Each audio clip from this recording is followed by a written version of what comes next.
Folks, Black Star Network is here. Hold no punches. I'm real revolutionary right now. Support this man, Black Media. He makes sure that our stories are told. Thank you for being the voice of Black America, Roland. Stay black. I love y'all. All momentum we have now, we have to keep this going. The video looks phenomenal. See, there's a difference between Black Star Network and Black-owned media and something like CNN. You can't be Black-owned media and be scared. It's time to be smart. Bring your eyeballs home. You dig?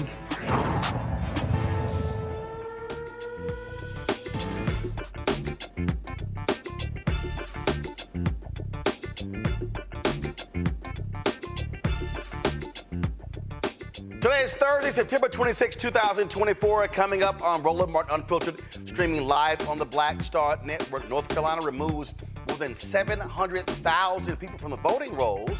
We'll explain exactly what is going on in the Tar Heel state. Also, a shocking report that shows Democrats barely spending any money in the last 2 weeks on digital media targeting African Americans. What the hell is going on with the millions of dollars being raised by Democratic PACs and why they're not spending money on Black people? Vice President Kamala Harris sits down with MSNBC last night after her economic speech, talking about what she will do if she is president. And don't y'all notice that all of a sudden, every time she does an interview, they then complain about the interview, but they complain that she don't do enough interviews. This is why she should ignore mainstream media. Folks, in New York, Mayor Eric Adams makes history, becoming the first New York City mayor ever criminally indicted. And that's saying a whole lot. A lot of the corrupt mayors in New York City's history. It's time to bring the funk. I'm Roland Martin Unfiltered. On the Black Star Network, let's go. He's got it. Whatever the miss, he's on it. Whatever it is, he's got the scoop, the fact, the find. And when it breaks, he's right on time and it's rolling. Best believe he's knowing. Putting it down from sports to news to politics. With entertainment just for kicks, he's rolling. It's on go, roll, roll, y'all. It's Roland Martin, yeah. Rolling with Roland now. He's funk, he's fresh, he's real, the best, you know he's Roland Martin now.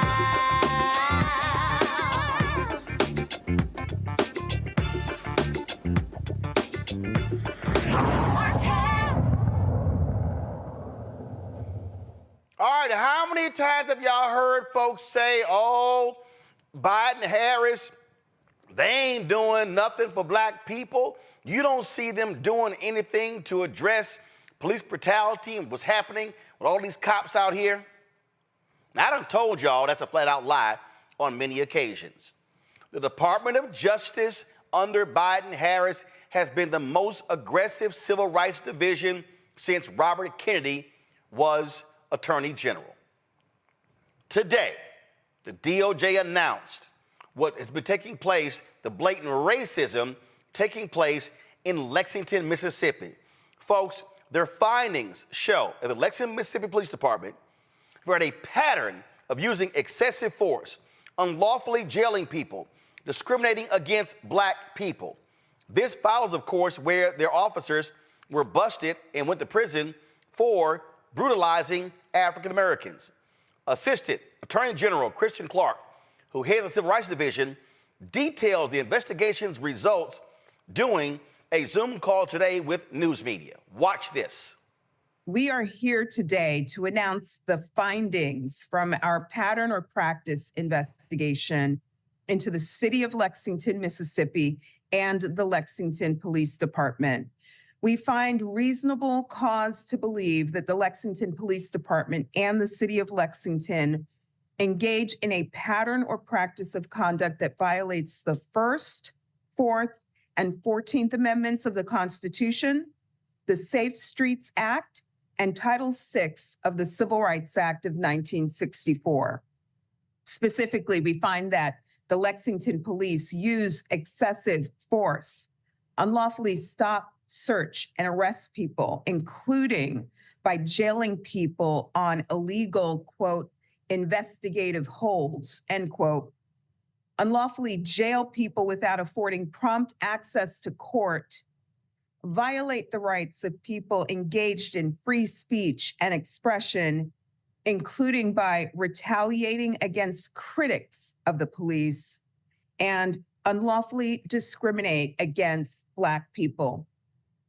The department also unlawfully arrests, jails, and detains people based on their failure to pay money without assessing their ability to pay. Unlawfully arrests people just because they owe outstanding fines, and imposes money bail without justification and again without assessing ability to pay. The fact that fines and fees fund the department drives its law enforcement, resulting in a crude policing for profit scheme. The Lexington Police Department operates under an unconstitutional financial conflict of interest. Lexington's focus on revenue and its overly aggressive form of policing leaves the people of Lexington feeling harassed, helpless, and hopeless. For example, on the day that we opened our investigation, Lexington officers chased a man down and tased him until he foamed at the mouth. In the previous months, police officers had repeatedly arrested the man for minor offenses that most police departments would have handled with a ticket. For stealing sugar packets from a gas station, the man spent 13 days in jail. He spent 4 days in jail for taking a second cup of coffee after paying for the first. Each time, the Lexington police kept him in jail because he could not afford to pay the fines or the $50 processing fee Lexington charges for every arrest. Especially for a person in poverty, these fines are no small thing. Even though he has no money, the man owes the Lexington Police Department over $7,500. At no point did the police or city assess his ability to pay those fines. In America, being poor is not a crime, but in Lexington, their practices punish people for poverty. We cannot stand for the criminalization of poverty in this country. On February 29th, we provided official notice to Lexington city officials and the police department about our concerns regarding illegal arrests and detentions that penalize people for lacking resources. Lexington has made modest changes, but as today's findings show, more meaningful reform is necessary. Lexington's fines and fees have been absolutely devastating for the people who live there. Although Lexington is one of the poorest counties in America, people owe the police department $1.7 million in outstanding fines. The Lexington Municipal Court has issued bench warrants for over 650 people based on unpaid fines, equivalent to roughly half of Lexington's population. Based on these warrants, police officers have unlawfully arrested and jailed people using the leverage of incarceration to extract more money from them. Other times, the Lexington police send people to jail for days or weeks for minor offenses. People are left to languish in jail until they can go before a judge or they can scrape enough money together to pay their fines. This, too, violates people's civil rights.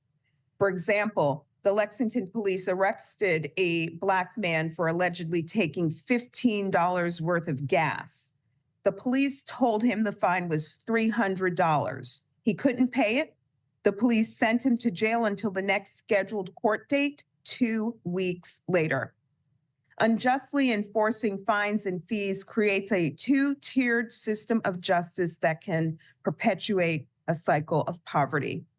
It also fuels a financial conflict of interest for the police department. The police must enforce the law even-handedly, not based on generating revenue. Lexington, though, focused its law enforcement on strategies that generated income, even at times linking police officers' paychecks to the number of arrests they made. Over the past 2 years, Lexington has made nearly 1 arrest for every 4 people in town, more than 10 times the per capita arrest rate for Mississippi. The Lexington police also illegally arrest people for using profanity, and they retaliate against people who simply film officers or criticize the police. The First Amendment protects swearing, yet the Lexington police broke down a man's back door and arrested him for swearing in a public space. The First Amendment also protects the right to film or criticize officers. But when a man filmed officers approaching his suicidal brother with their guns raised, a police officer batted the man's phone out of his hand, pushed him to the ground, and arrested him. While making arrests, the Lexington police frequently use excessive force. We found instances in which officers used a taser like a cattle prod to punish people or to make them comply more quickly with officers' orders. For example, officers used a taser to shock a Black man 18 times until he was covered in his own vomit and unable to speak or talk. Officers punch, hit, or kick people who are unarmed and handcuffed. One officer kicked a Black man in the groin so hard that he wet himself. Another used his gun to repeatedly hit a Black man already in handcuffs. Another officer knocked an elderly Black man unconscious. Nor are children spared from attack. An officer grabbed a Black child by the neck and shoved him into a patrol car, banging the child's head against the door frame. Black people bear the brunt of the Lexington Police Department's illegal conduct. Lexington's former police chief, Sam Dobbins, who regularly spoke disrespectfully to Black men, set in motion the aggressive enforcement of low-level violations. Dobbins left the department when recordings of him using racial slurs were released. Officials told us that with Dobbins gone, so too was the problem. We found, however, that the discriminatory practices he initiated continue unabated. We also found that Lexington officers frequently tase, punch, and beat Black people without justification, while we identified no such use of force on white people. Low-level traffic violations that resulted in arrest for Black people yielded only warnings or citations for white people. The result, 98% of people arrested for traffic offenses are Black. This pattern of racial discrimination not only violates the law, it also erodes the community's trust in law enforcement, the judicial system, and the government more broadly. According to the Bureau of Justice statistics, half of America's police departments have 10 officers or fewer. Every person in the United States enjoys certain fundamental rights, regardless of the size of their town, the contents of their bank account, or the color of their skin. Residents of rural and underserved communities have the same rights and deserve the same protections as people who live in major cities.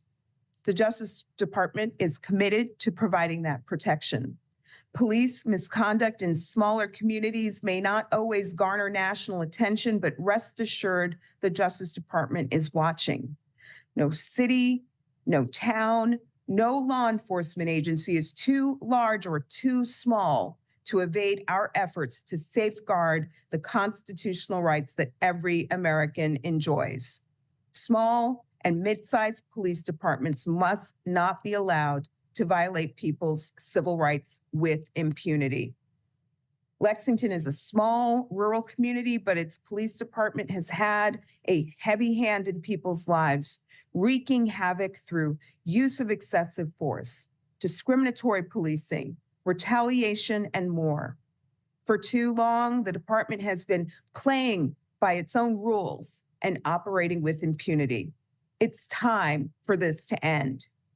To the people of Lexington, I want you to know that we heard you, we listened to your testimonies, and we thank you for having the courage to speak up.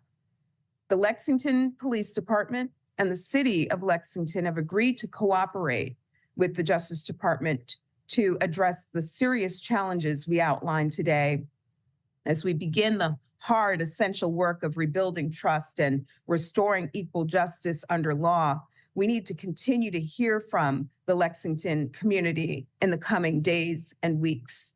We stand with the people of Lexington to extend justice to all its residents, rich and poor, regardless of their race. I need every black man and every black woman who's even thinking about voting for Donald Trump to come here and pay attention to what I'm about to tell you right now.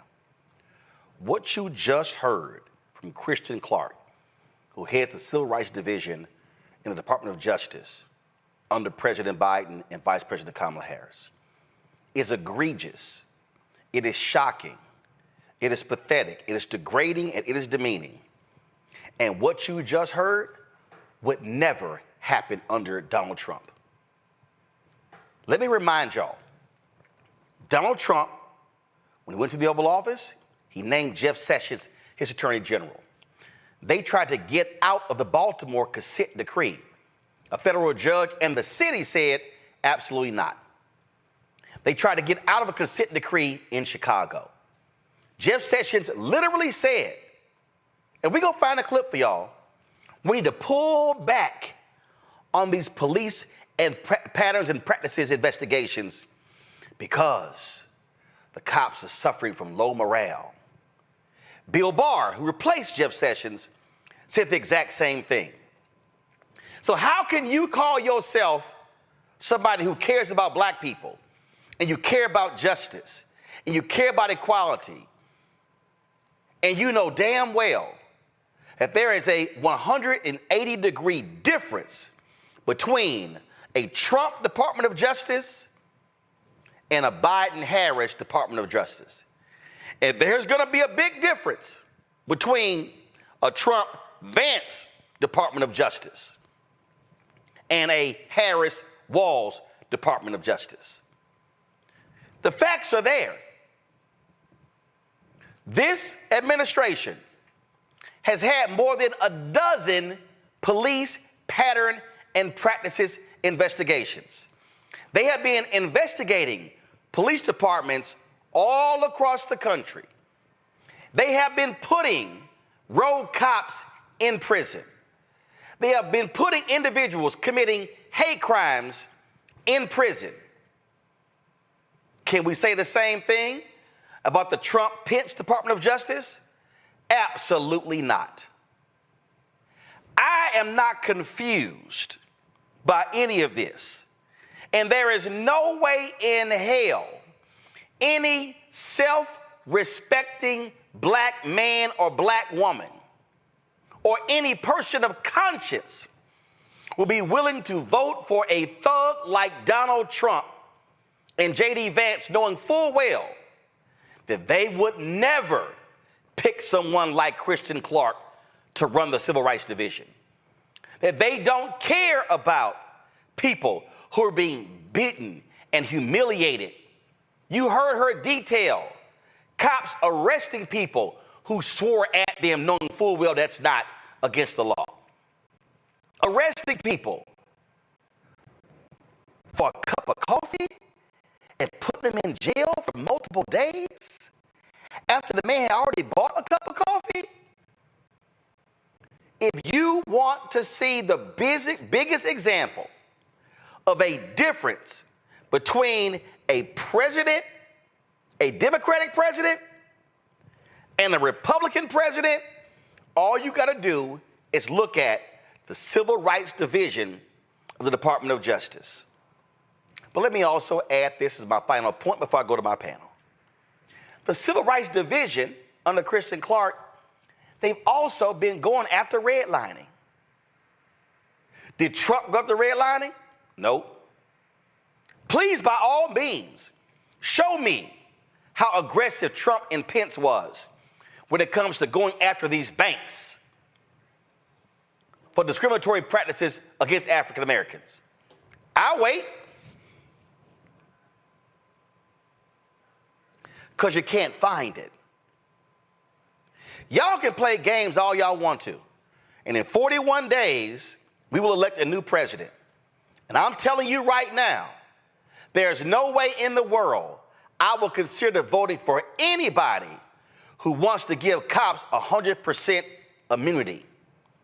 I would never vote for somebody who wants to say to the cops, do as you wish.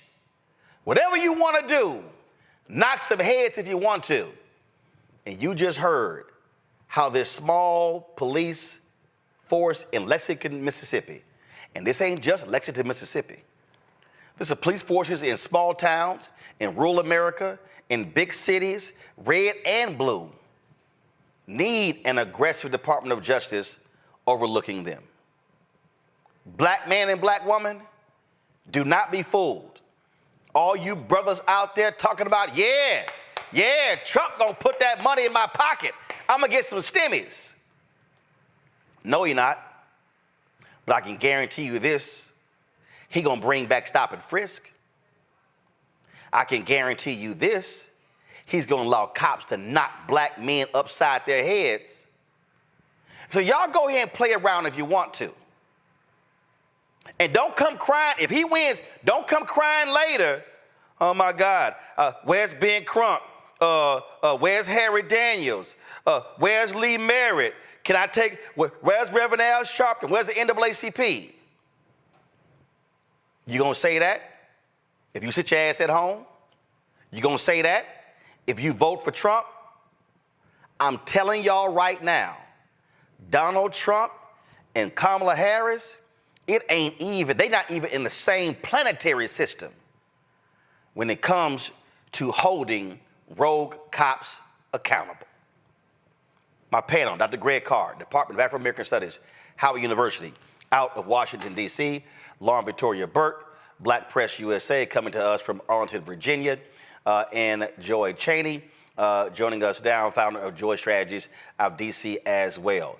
I had to make this point as clear as possible, Greg, because I see all these folks, and they're commenting on the posts that I make and others on Instagram and TikTok, and Twitter and Facebook and Snapchat and all different fan base, Tumblr, all social media. Oh yeah, Trump. Oh yeah, I'm down with Trump. I ain't down with her. I ain't down with the prosecutor. Yeah, Trump has made perfectly clear. He supports stop and frisk. He supports 100% immunity for cops. He does not support the George Floyd Police and Justice Act. He does not support holding cops accountable. Every black person listening had better understand, Greg, that you are going to see cops running rampant in our communities because they will have a MAGA red hat wearing fool in the nation's capital who will tell the Department of Justice, don't you investigate them. And for anybody think I'm lying, y'all mad about that brother Marcel Williams being executed? Well, that same Republican governor in Missouri said he's gonna pardon a cop who was found guilty of crimes in Kansas City. You got Greg Abbott, who pardoned the white man who killed the white Black Lives Matter protester at the protest in Austin. Folk had better realize absolute police thugs will be in charge if Donald Trump prevails against Vice President Kamala Harris. Of course, you're absolutely right. You're absolutely right. You know, last night in class, we were talking about Reconstruction. We were reading a chapter in Derek Bell's casebook on Reconstruction and the 13th, 14th, and 15th Amendments. And, you know, one of my students over at Howard Law School made an observation. He said, you know, there's a reason why in this country that it took me coming to law school, my third year of law school, to have a sustained conversation about something that we learned nothing about in high school and I didn't learn anything about in college. I said, you're absolutely right. This is the most important period in U.S. history for us to study is Reconstruction.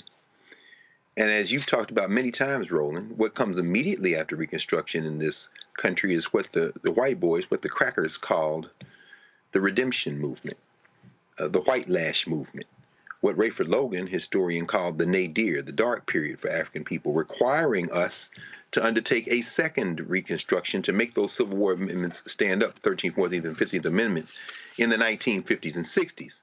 And since the 1960s, what these practitioners of devilment, I'll stop short of calling them devils, but only very closely short, have been doing ever since is trying to roll back not only the 1960s, but the 20th century.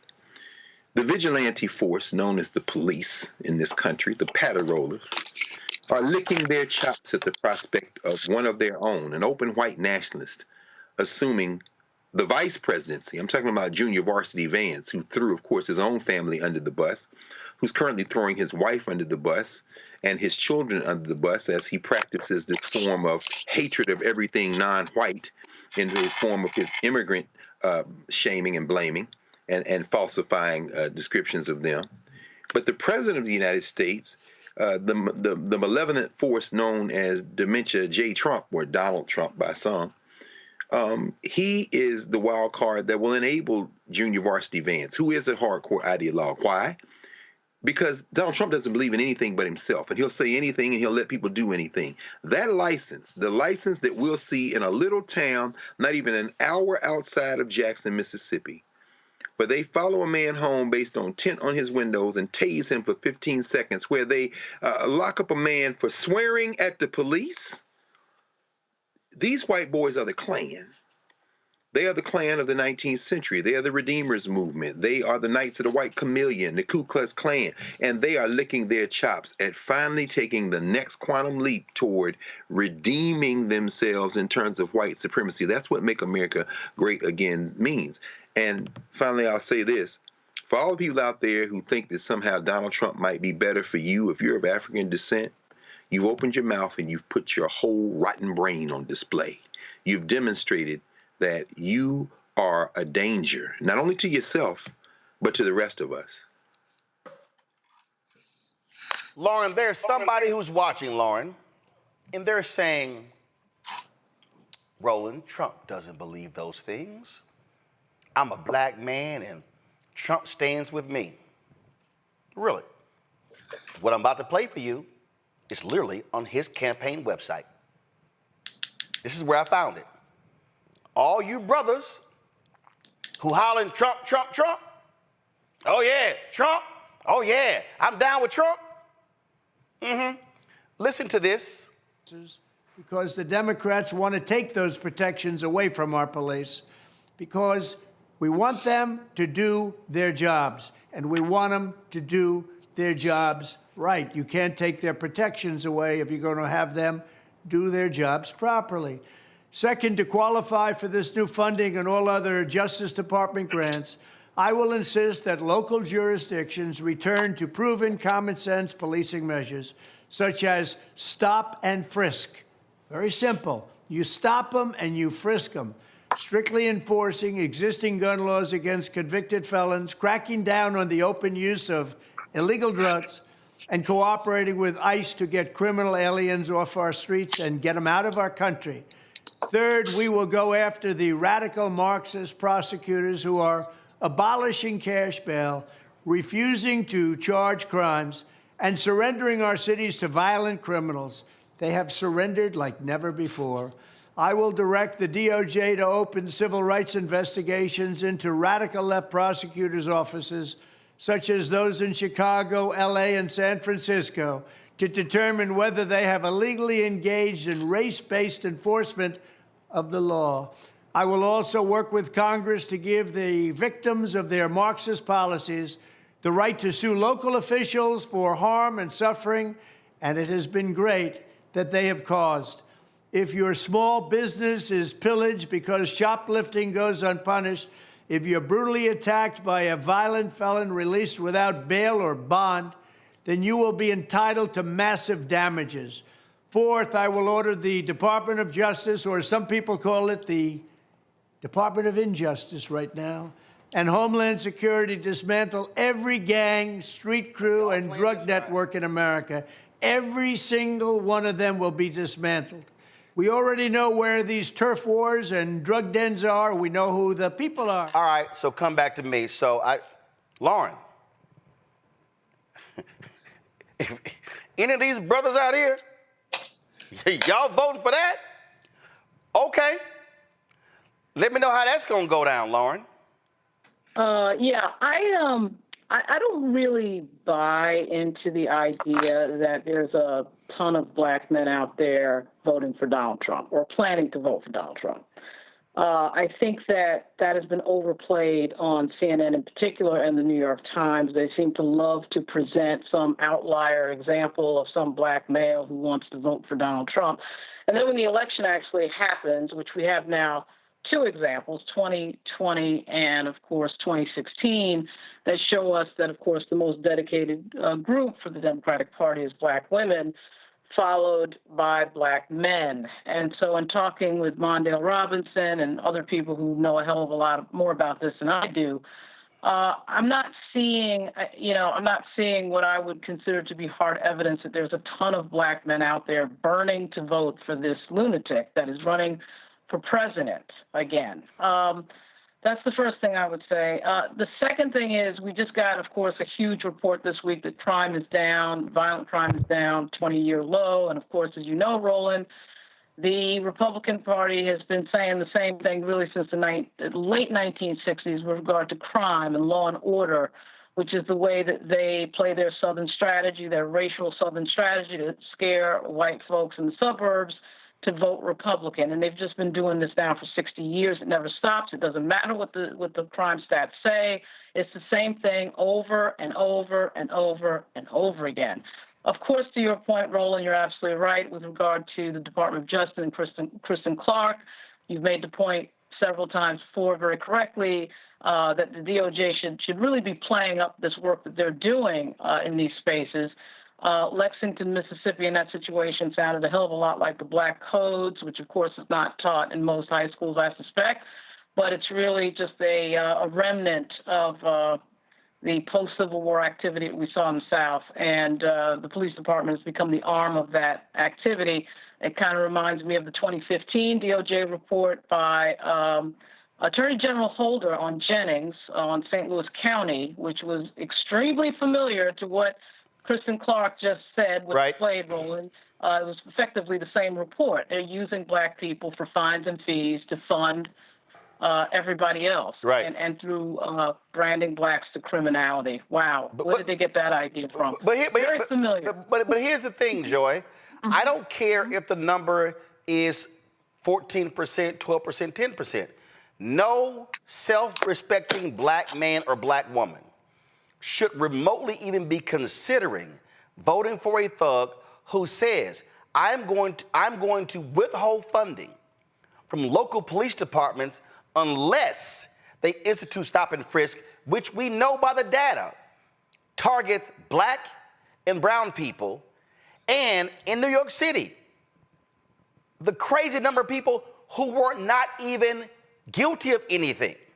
It was racial profiling. When this man says we're going to target Marxist prosecutors, know who he's talking about? Kim Foxx in Chicago. He's talking about, although she's no longer there, Aramis Ayala, who was in Orlando. The woman who took her place, same thing, who DeSantis pushed out. They're talking about Larry Krasner in Philadelphia. They're talking about the DA in Los Angeles. They're talking about every places in Virginia, places in New York City.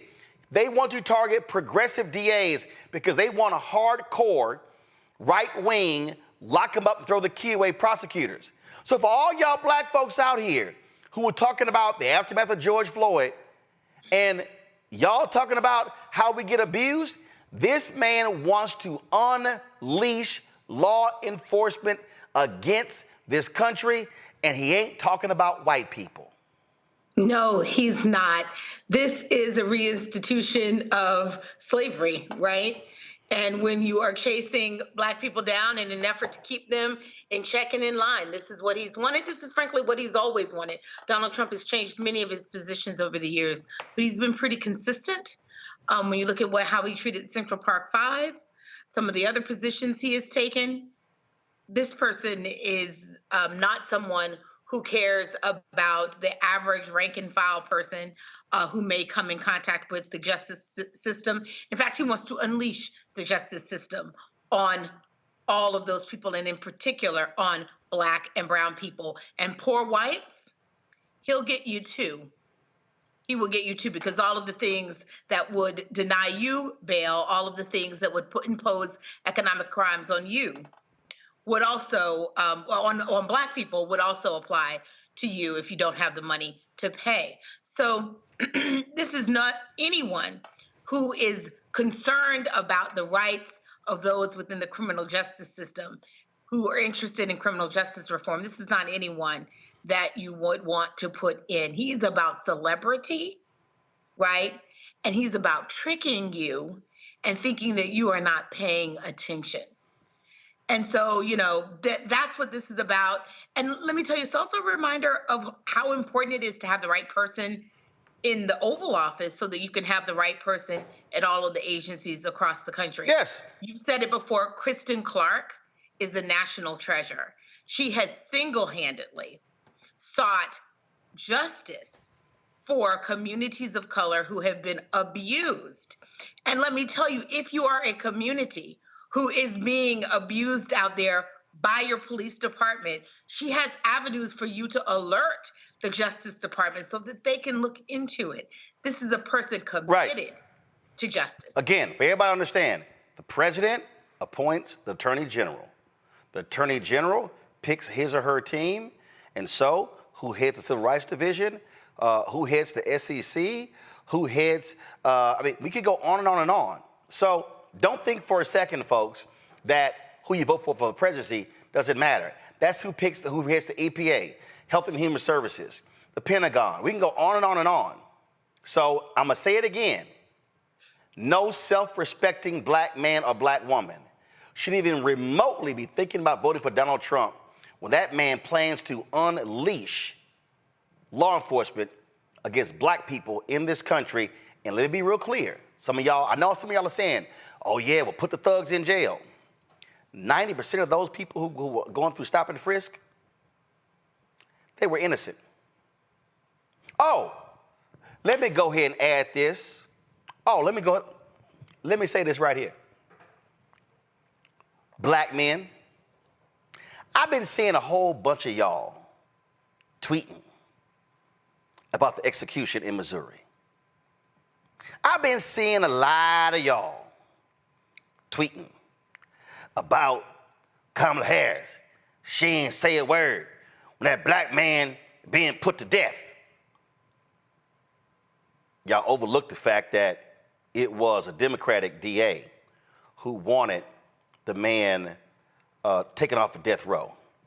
Y'all forget that it was a Republican Attorney General who stopped him, a Republican governor who stopped him, a Republican state Supreme Court who said move forward with the execution, a Republican U.S. Supreme Court that moved forward. But you may be asking, well, Roland, why are you bringing up executions and Donald Trump? Now, y'all remember, this was the ad that he took out right here. Now, first of all, this is Yusef Salaam's response, but I need y'all to remember, this is Yusef Salaam responding to Donald Trump. Donald Trump wanted to kill the Central Park Five. He said the death penalty, they deserve the death penalty. Okay, why am I bringing that up? Donald Trump lost in 2020. Y'all know what he did? He told Bill Barr, who could we execute? Again, I want all y'all brothers. I've been seeing y'all tweets. I've been seeing y'all posting. I want all y'all brothers who've been talking all that trash. I want y'all to answer this for me. How many people have been executed on the federal level by President Biden, Vice President Harris?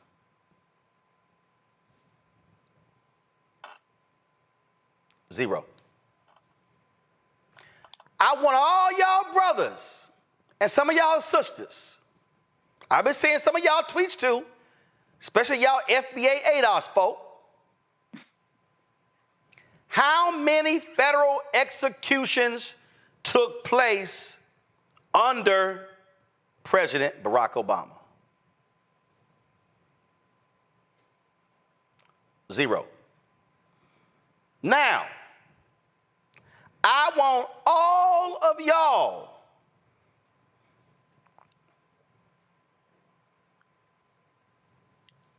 to now answer the question, how many executions took place under Donald Trump?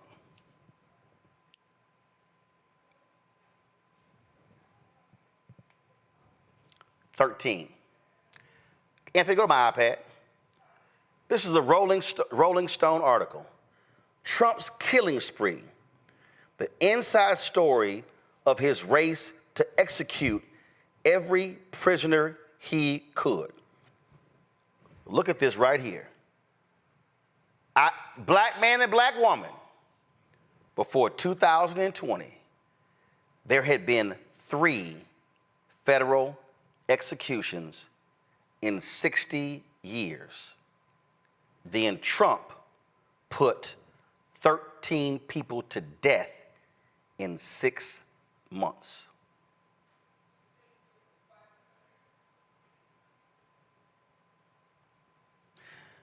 So if y'all are posting tweets trashing Vice President Kamala Harris, she didn't speak up loud enough, she didn't do nothing, why y'all ain't mentioning this?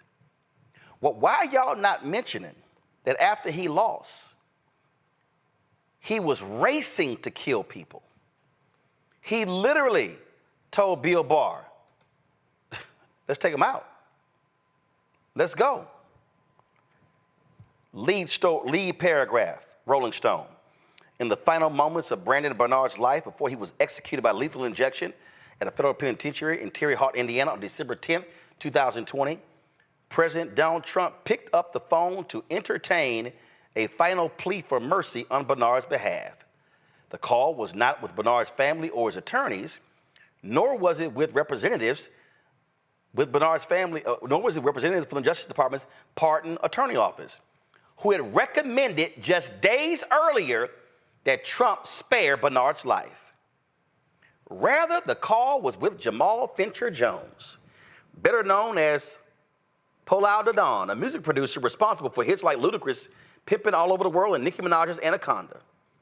Jones didn't know Bernard, but he had publicly endorsed Trump for re-election, and that, Bernard's advocates had correctly suspected, gave him the best chance of getting the president's ear. Trump took the call, but unfortunately for Bernard, it was too late. The president had days earlier spoken with the family of the victims in Bernard's case, a young couple who had been kidnapped and killed, and promised them the execution would go forward. I'm sorry, he told Jones, I can't do it. I'm gonna scroll back up. Representatives from the Justice Department's Pardon Attorney Office had recommended just days earlier that Trump spare Bernard's life. So for every single one of you brothers and sisters who wants to criticize Biden and Harris for the state execution in Missouri, there have been 0 federal executions under Biden-Harris. There were 0 federal executions under Obama-Biden. There were 13 by Donald Trump in 6 months. And before I go to break, I'm just going to leave y'all with this right here.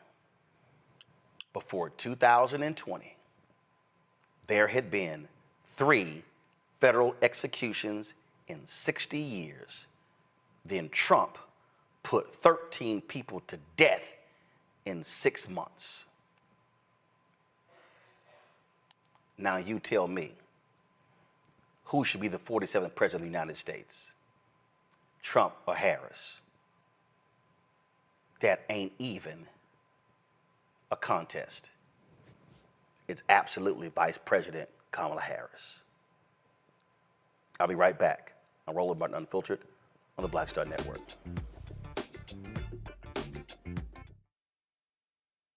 He told us who he was. Should abortion be punished? There has to be some form of punishment. Then he showed us. For 54 years, they were trying to get Roe v. Wade terminated, and I did it.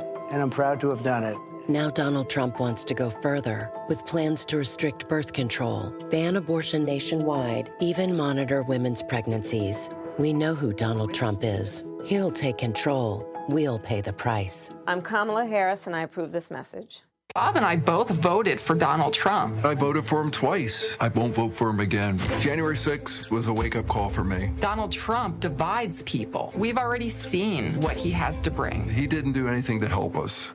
Kamala Harris, she cares about the American people. I think she's got the wherewithal to make a difference. I've never voted for a Democrat. Yes, we're both lifelong Republicans. The choice is very simple. I'm voting for Kamala. I am voting for Kamala Harris.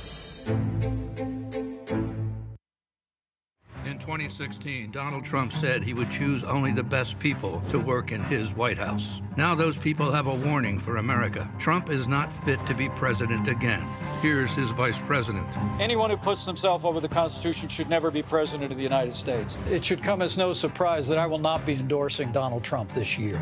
His defense secretary. Do you think Trump can be trusted with the nation's secrets ever again? No. I mean, it's just irresponsible action that places our service members at risk, places our nation's security at risk. His national security advisor. Donald Trump will cause a lot of damage. The only thing he cares about is Donald Trump. And the nation's highest-ranking military officer. We don't take an oath to a king or a queen or to a tyrant or a dictator. And we don't take an oath to a wannabe dictator. Take it from the people who knew him best. Donald Trump is a danger to our troops and our democracy. We can't let him lead our country again. I'm Kamala Harris, and I approve this message. IVF is a miracle for us because it allowed us to have our family. After having my daughter, I wanted more children, but my embryo transfer was canceled 8 days before the procedure. Donald Trump overturning Roe v. Wade stopped us from growing the family that we wanted. I don't want politicians telling me how or when I can have a baby. We need a president that will protect our rights, and that's Kamala Harris. I'm Kamala Harris, and I approve this message. Here's a 78-year-old billionaire who has not stopped whining about his problems. Oh, she had a big crowd. Oh, the crowd. This weird obsession with crowd sizes. It just goes on and on and on.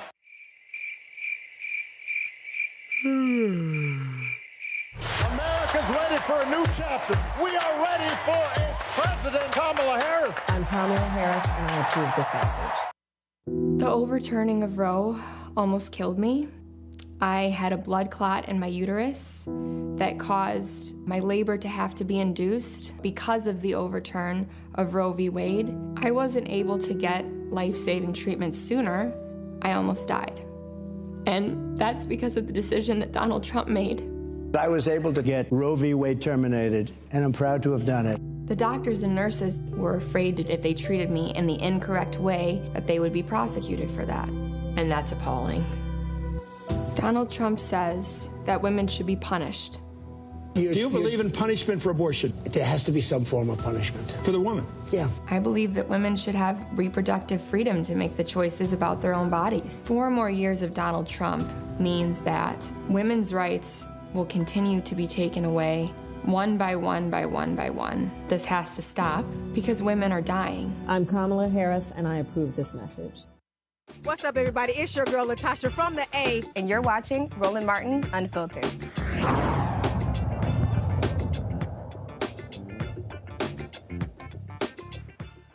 In the last 20 months, North Carolina State Board of Elections removed hundreds of thousands of registered voters. 747,000 people have been stripped from the rolls. They were deemed ineligible to register because they had moved within the state and did not register their new address, or because they did not participate in the past 2 federal elections, prompting an inactive status.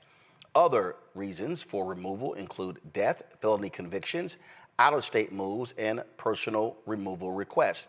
North Carolina is one of 7 swing states likely to decide the presidential election between Vice President Kamala Harris and that idiot. Only one Democrat this century, former President Barack Obama in 2008, has won North Carolina in the presidential contest, but he did so by 14,100 votes in 2008. But Harris has been polling close to Trump in the Tar Heel state. The purge comes just a few weeks after North Carolina Republicans filed a lawsuit that said the state had failed to act on complaints about ineligible people on voter rolls. Now, what people need to understand here, Lauren, is that it was a white man in Ohio who filed a lawsuit dealing with the issue of being removed from the voting rolls. This conservative Supreme Court ruled that Ohio could purge folks. As a result, Republicans all across the country immediately began to purge people from elections. They decided that even though that guy had not voted in several elections, it was okay to get rid of them. Now, that still, to me, is dumb, that you're purging people because they did not vote in a couple of presidential elections. They could have voted in local elections, but this is what Republicans have always wanted. They need to shrink the electorate to give them a better shot at winning. Yeah, and then they need to not change any of their policies to expand the electorate for their party, which they refuse to do. For some reason, they always refuse to expand their ideas or their policy ideas to get more people under the tent of, of their party. So, it's a strategy, of course, of shrinking the electorate joined with never changing anything policy-wise. And really, with the MAGA Republicans, they're floating into a zone here of really not having any policies. They just have this sort of strongman, dictatorial style of their MAGA leader, Donald Trump, sort of standing there, not really talking in any policy detail. So it's even worse than that. But this is a interesting and crazy strategy that is actually going to work probably for North Carolina and probably Georgia as well. And you can see in Georgia, they're going even further into other strategies that have to do with decreasing the voter roll. So it really requires everybody to turn out. There is a push in the country to make sure that people are checking their registration. So with early voting in particular, that's a big advantage because you have time to check your registration. You're not waiting for November 5, 40 days from now to see if you're on the rolls. But it's an unfortunate new strategy on the Republican side. See, Joy, the reason I wanted people to understand that lawsuit, again, it was a white man in Ohio, and Republicans, boy, they wanted the Supreme Court to allow them to remove folks from the rolls who have not voted, and they have been using that from Florida and Texas and North Carolina. I mean, you can go on and on and on, the places where they have been using that, because if they have openly stated, if we shrink the voting rolls, if we get rid of ballot drop boxes, if we require voter ID. I mean, I'll never forget, in 2012, a leading Republican legislator in Pennsylvania stood up and publicly said, Mitt Romney is going to win Pennsylvania because of voter ID. That's right. That's right. And by the way, these are not new strategies. These are iterations, modern iterations of the same old Jim Crow strategies.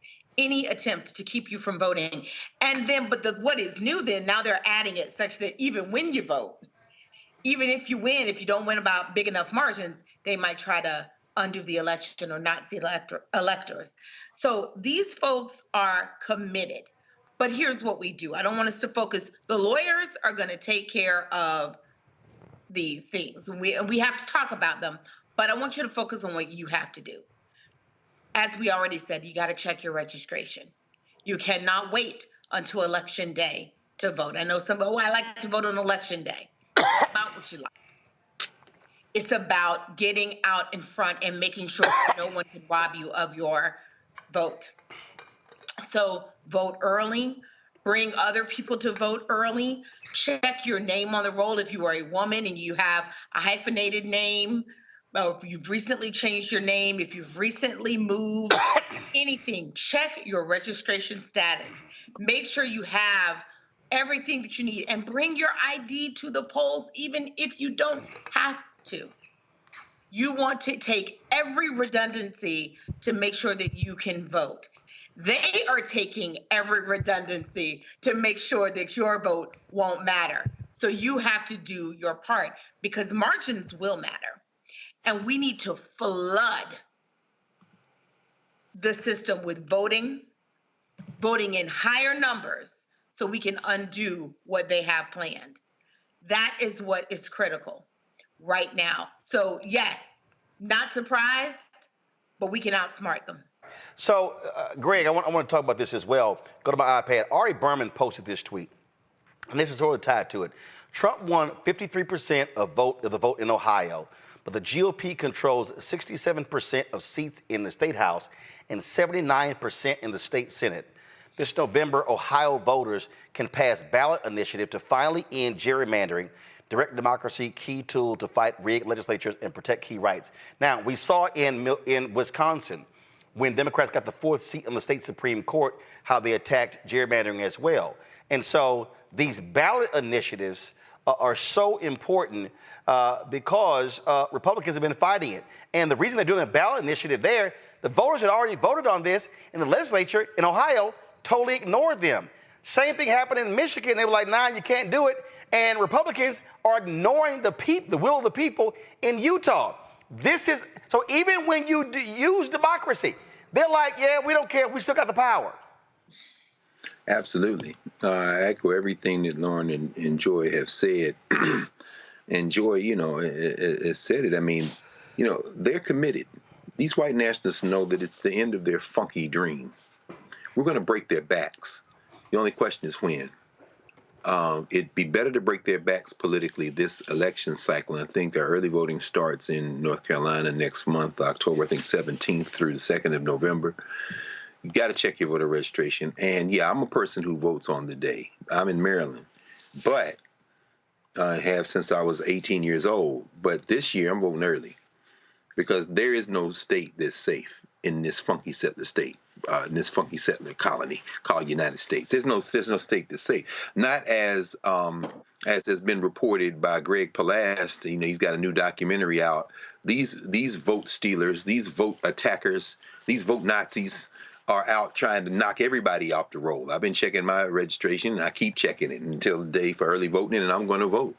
Not on the day, not on election day. In fact, wouldn't it be nice if we made November the 5th irrelevant?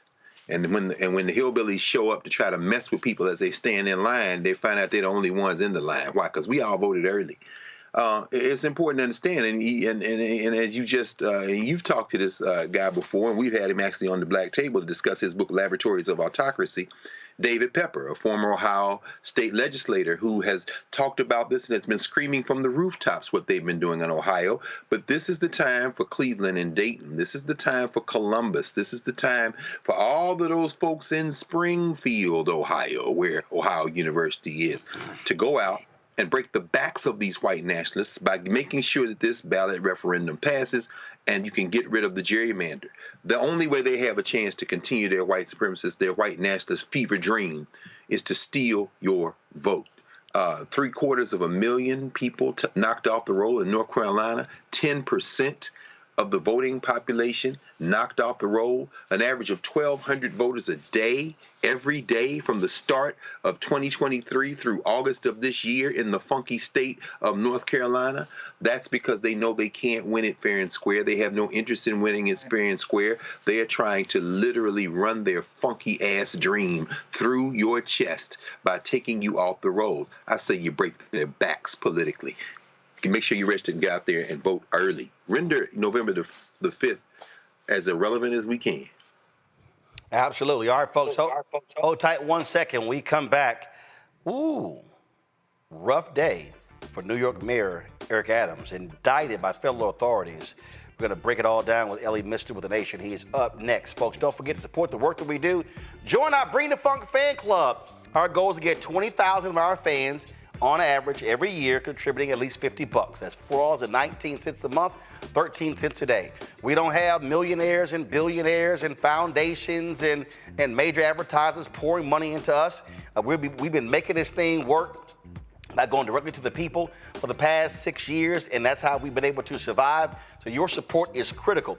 Now, we keep having issues with Cash App. We're trying to deal with them. They don't allow companies like ours to actually now use Cash App. They literally are deleting our Cash App accounts. They are putting caps, daily and weekly and monthly caps. They need to change it, but it's impacted us in a huge way, so we're still trying to deal with Square and a QR option is all back and forth. So the 4 ways to give to our show: check and money order, P.O. Box 57196, Washington, D.C., 20037-0196. PayPal is R Martin Unfiltered. Venmo is RM Unfiltered. Zelle, Roland@RolandSMartin.com. Roland@RolandMartinUnfiltered.com. We'll be right back.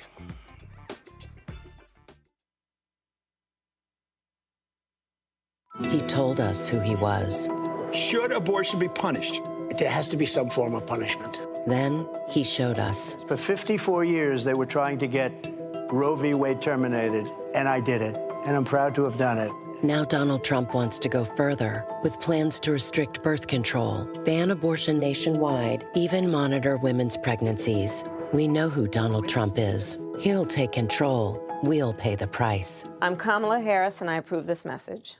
Bob and I both voted for Donald Trump. I voted for him twice. I won't vote for him again. January 6th was a wake-up call for me. Donald Trump divides people. We've already seen what he has to bring. He didn't do anything to help us. Kamala Harris, she cares about the American people. I think she's got the wherewithal to make a difference. I've never voted for a Democrat. Yes, we're both lifelong Republicans. The choice is very simple. I'm voting for Kamala. I am voting for Kamala Harris. In 2016, Donald Trump said he would choose only the best people to work in his White House. Now those people have a warning for America. Trump is not fit to be president again. Here's his vice president. Anyone who puts themselves over the Constitution should never be president of the United States. It should come as no surprise that I will not be endorsing Donald Trump this year. His defense secretary. Do you think Trump can be trusted with the nation's secrets ever again? No. I mean, it's just irresponsible action that places our service members at risk, places our nation's security at risk. His national security advisor. Donald Trump will cause a lot of damage. The only thing he cares about is Donald Trump. And the nation's highest-ranking military officer. We don't take an oath to a king or a queen or to a tyrant or a dictator. And we don't take an oath to a wannabe dictator. Take it from the people who knew him best. Donald Trump is a danger to our troops and our democracy. We can't let him lead our country again. I'm Kamala Harris, and I approve this message. IVF is a miracle for us because it allowed us to have our family. After having my daughter, I wanted more children, but my embryo transfer was canceled 8 days before the procedure. Donald Trump overturning Roe v. Wade stopped us from growing the family that we wanted. I don't want politicians telling me how or when I can have a baby. We need a president that will protect our rights, and that's Kamala Harris. I'm Kamala Harris, and I approve this message. Here's a 78-year-old billionaire who has not stopped whining about his problems. Oh, she had a big crowd. Oh, the crowd. This weird obsession with crowd sizes. It just goes on and on and on.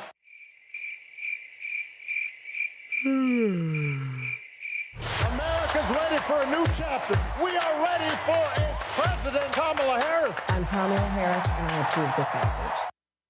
The overturning of Roe almost killed me. I had a blood clot in my uterus that caused my labor to have to be induced because of the overturn of Roe v. Wade. I wasn't able to get life-saving treatment sooner. I almost died. And that's because of the decision that Donald Trump made. I was able to get Roe v. Wade terminated, and I'm proud to have done it. The doctors and nurses were afraid that if they treated me in the incorrect way, that they would be prosecuted for that. And that's appalling.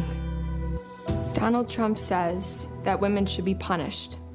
Do you believe in punishment for abortion? There has to be some form of punishment. For the woman? Yeah. I believe that women should have reproductive freedom to make the choices about their own bodies. 4 more years of Donald Trump means that women's rights will continue to be taken away one by one by one by one. This has to stop because women are dying. I'm Kamala Harris, and I approve this message.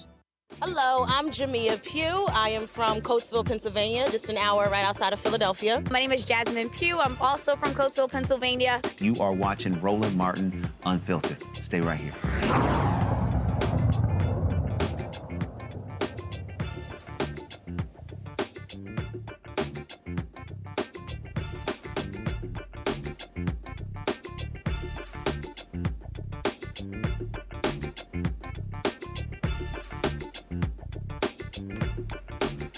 New York City Mayor Eric Adams becomes the first mayor in history to be criminally indicted. Today, the federal authorities unsealed the indictment against the first-term mayor.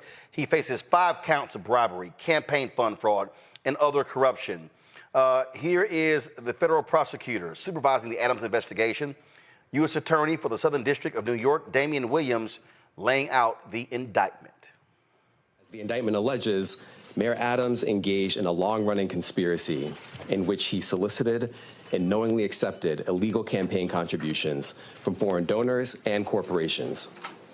As we allege, Mayor Adams took these contributions even though he knew they were illegal, and even though he knew these contributions were attempts by a Turkish government official and Turkish businessmen to buy influence with him. We also allege that the mayor sought and accepted well over $100,000 in luxury travel benefits from some of the same foreign actors who arranged many of the illegal campaign contributions.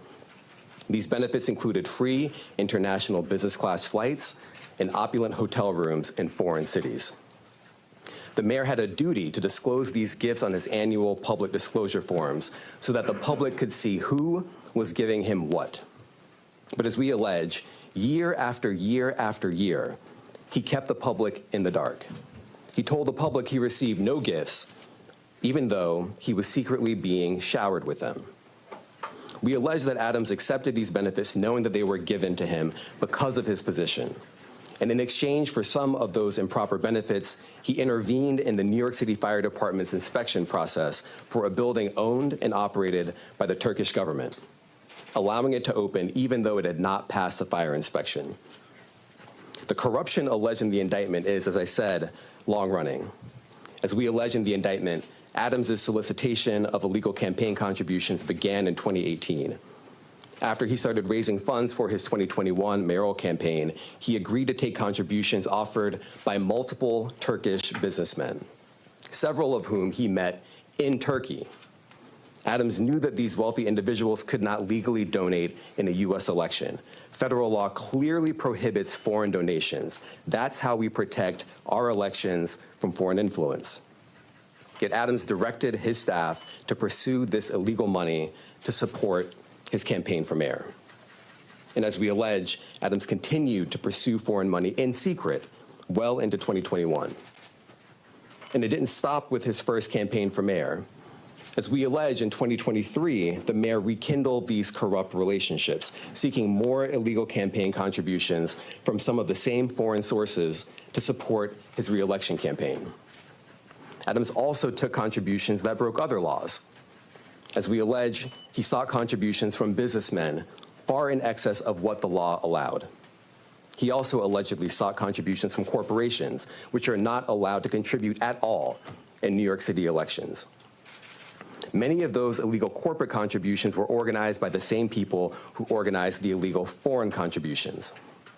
And Adams allegedly disguised them all in the same way by accepting the money through so-called straw donors. A straw donor contributes someone else's money, hiding the money's illegal source, such as a foreign businessman, a corporation, or a wealthy New Yorker who has already contributed the maximum amount allowed. And as we allege, Adams circumvented all of these laws, taking contributions from exactly the sources the law prohibits, all to benefit his mayoral campaigns. Now, Adams responded to these charges. Last night, he dropped a 1-minute video, but he held a news conference today. Here's some of what he said.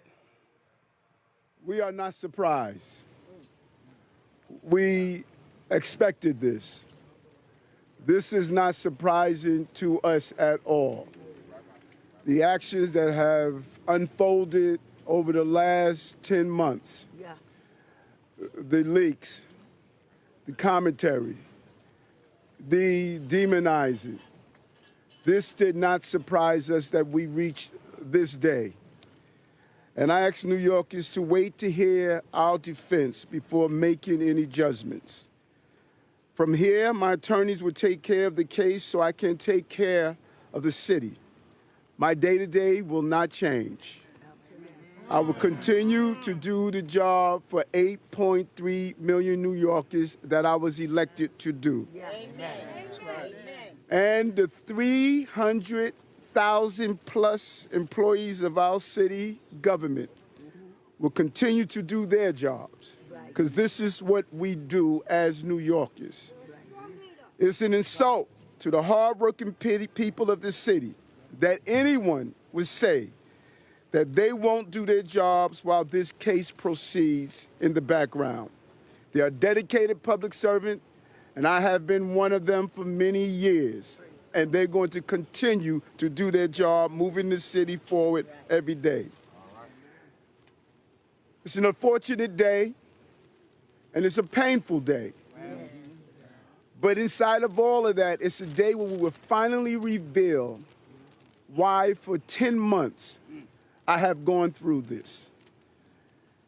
And I look forward to defending myself and defending the people of this city as I've done throughout my entire professional career. Joining us right now is the justice correspondent for The Nation, Ellie Mistel. Ellie, glad to have you here. Ellie, one of the things that's interesting here is that Breonna Suggs, who of course worked in the campaign, when FBI agents showed up at her door, she frantically called Mayor Adams, and he was on his way to Washington, D.C. To participate in a White House event dealing with immigration. This is what the indictment says, Ellie. After learning that FBI agents had arrived at her residence, but before answering their repeated knocks at her door, the Adams fundraiser called Adams 5 times, even though the agents had not yet given the Adams fundraiser any indication of the purpose for their visit. When the Adams fundraiser then spoke with the FBI agents, she agreed to discuss many subjects, but refused to say who had paid for her 2021 travel to Turkey. As the FBI agents departed the Adams fundraiser's residence, Adams attempted to call the Adams fundraiser's phone. On the morning that the FBI agents executed this search, Adams had flown to Washington, D.C. for a publicized official meeting, but upon learning about the search, Adams canceled the meeting and immediately returned to New York City. Ellie, you've gone through this indictment. What do you make of it? Is Adams in some serious trouble? Yeah, so when you read through some of the text that the FBI has collected about Eric Adams and this general Turkish scheme, I'm reminded of the famous quote from The Wire where Stringer Bell asked the young Hopper, "Brother, is you taking notes about a criminal conspiracy?" That's pretty much what Adams and his people did. They, I think, fell for the false gospel of deletion, right? The idea that you can text something out there, then delete it from your phone, and it's gone forever, and nobody will ever know. And that's just not the case. So one of the most things in the indictment is when an Adams staffer says to Adams, to be on the safe side, you should probably delete all of our communications about this Turkish travel deal. And Adams responded, "Always do," which is a text the FBI and the Southern District of New York have. So like that's scope. That's kind of the scope of how deeply in trouble Adams is. So, for folks, first of all, so you have encrypted apps out there, okay? You have WhatsApp, you have Signal, things along those lines. First of all, Ellie, there are many people who believe that the FBI has a back door to the WhatsApp, and so you think you delete it. There are other apps like Signal, like Wire, and some others that, look, you have the Russian guy, I think he's a Russian guy, I forgot where he's from, over Telegraph, and they arrested him, and he was like, okay, I'll turn over everything to y'all. So some of those apps, they ain't WhatsApp. So bottom line is, you thought you deleted the stuff, you didn't. And in fact, this is also what they picked up on June 22nd, 2018, the same day as the fundraising event just described. The Adams staffer and the promoter discussed by text message a possible trip by Adams to Turkey. The promoter stated in part, fundraising in Turkey is not legal, but I think I could raise money for your campaign off the record. The Adams staffer inquired, how will Adams declare that money here? The promoter responded, he won't declare it, or we'll make the donation through an American citizen in the U.S., a Turk. I'll give cash to him in Turkey, or I'll send it to an American. He will make a donation to you. The Adams staffer replied, I think he wouldn't get involved in such games. They might cause a big stink later on, but I'll ask anyways. The Adams staffer then asked, how much do you think would come from you? The promoter responded, max 100,000. The Adams staffer wrote, 100K? Do you have a chance to transfer that here? We can't do it while Eric is in Turkey. To which the promoter replied, let's think. After this conversation, the Adams staffer asked Adams whether the Adams staffer should pursue the unlawful foreign contributions offered by the promoter. And contrary to the Adams staffer's expectations, Adams directed that the Adams staffer pursue the promoter's illegal scheme. That's the staffer saying, hey man, he ain't gonna do that because it's illegal. She said, hey bro, what you wanna do? He was like, yo, show me the money. So there are two legal things to pick up from that, right? One is how deep they've got Adams, because that Adams staffer, that person is state's evidence, right? You don't get that kind of information in your indictment unless that staffer has flipped as now telling all the stories about Eric Adams and what he said and what he directed them to do, right? But that also, therein lies the beginnings of what Adams' defense is going to be. Now, look, right now, he's in his Law and Order phase where he's like, it's all lies. And he's doing the Trump playbook right now. They're trying to get to me by trying to get to you by going through me and all that bullcrap. None of that is a sufficient legal argument. What his actual legal argument will be once he gets to court is going to be dependent all on those staffers. Hey, man, I didn't know what's going on. I didn't know where the money was coming from. That's all on them. It was up to them to make sure that these contributions were legal, right? Like that's going to be the core of his defense. Ignorance, right? Now, the reason why he's going to have a problem with that defense is all of the stuff in the indictment about his travel, right? The stuff about his travel is important, is illegal, but it's critical in establishing his knowledge and complicity in the scheme, because there is various allegations about Adams essentially paying economy class tickets on Turkish Airways, yet get first class or business class seats on Turkish Airways all throughout the globe, not just to Turkey, where he says literally Istanbul is always the first stop, but to Sri Lanka, to France, to China. He's always flying Turkish Air, and he's always in first class or business class, despite never paying for a first class or best ticket. It is going to be very hard for Eric Adams to stand up in front of a New York jury and say that while he paid for a business an economy class ticket, he didn't know he was flying first class, right? Because that's the kind of thing you know. You kind of notice if you're in first class and ain't paid for it, right? Like that's just common sense. So when they're able to establish that, that's going to make it very hard for him to then say he didn't know nothing about nobody, right? So I think that's how they're going to get him when they go to trial. But again, he's going to try to blame all on his staffers. This one here, this probably was a goodie right here, Ellie. On November 6, 2023, FBI agents executed a search warrant for the electronic devices used by Eric Adams, the defendant. Although Adams was carrying several electronic devices, including 2 cell phones, he was not carrying his personal cell phone, which is the device he used to communicate about the conduct described in this indictment. When Adams produced his personal cell phone the next day in response to a subpoena, it was, quote, locked. such that the device required a password to open. Adams claimed that after he learned about the investigation into his conduct, he changed the password on November 5th, 2024, and increased the complexity of his password from 4 digits to 6. Adams had done this, he claimed, to prevent members of his staff from inadvertently or intentionally deleting the contents of his phone because, according to Adams, he wished to preserve the contents of his phone due to the investigation. But Adams further claimed he had forgotten the password he had just set and thus was unable to provide the FBI with the password that would unlock the phone. Now, Ellie, here's the first thing. So you changed the password so your staff would not go in and delete stuff.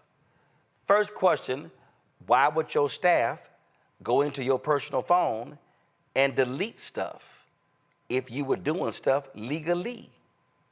The second question is, how the hell you reset the password and now your ass can't get into your personal phone because you can't remember the digits?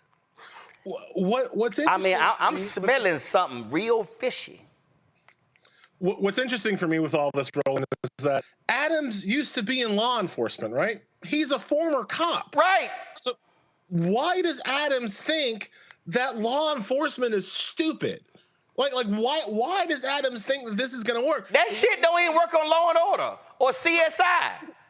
Like nobody's gonna buy that, and you would basically think that a former cop would be better at criming than Adams appears to be in this indictment, with nod and wink, just ridiculous arguments like, I forgot the password I just changed on my phone, and oh, my staff sometimes gets into my phone and deletes my activity. Who can know why? Like, who is that for? Who does he think is gonna buy this? And this, I think, goes to another kind of overarching theme of the indictment. Adams thought he was untouchable.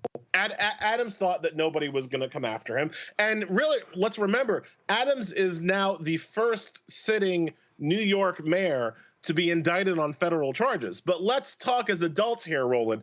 Adam ain't the first New York City mayor to commit some federal crimes, all right?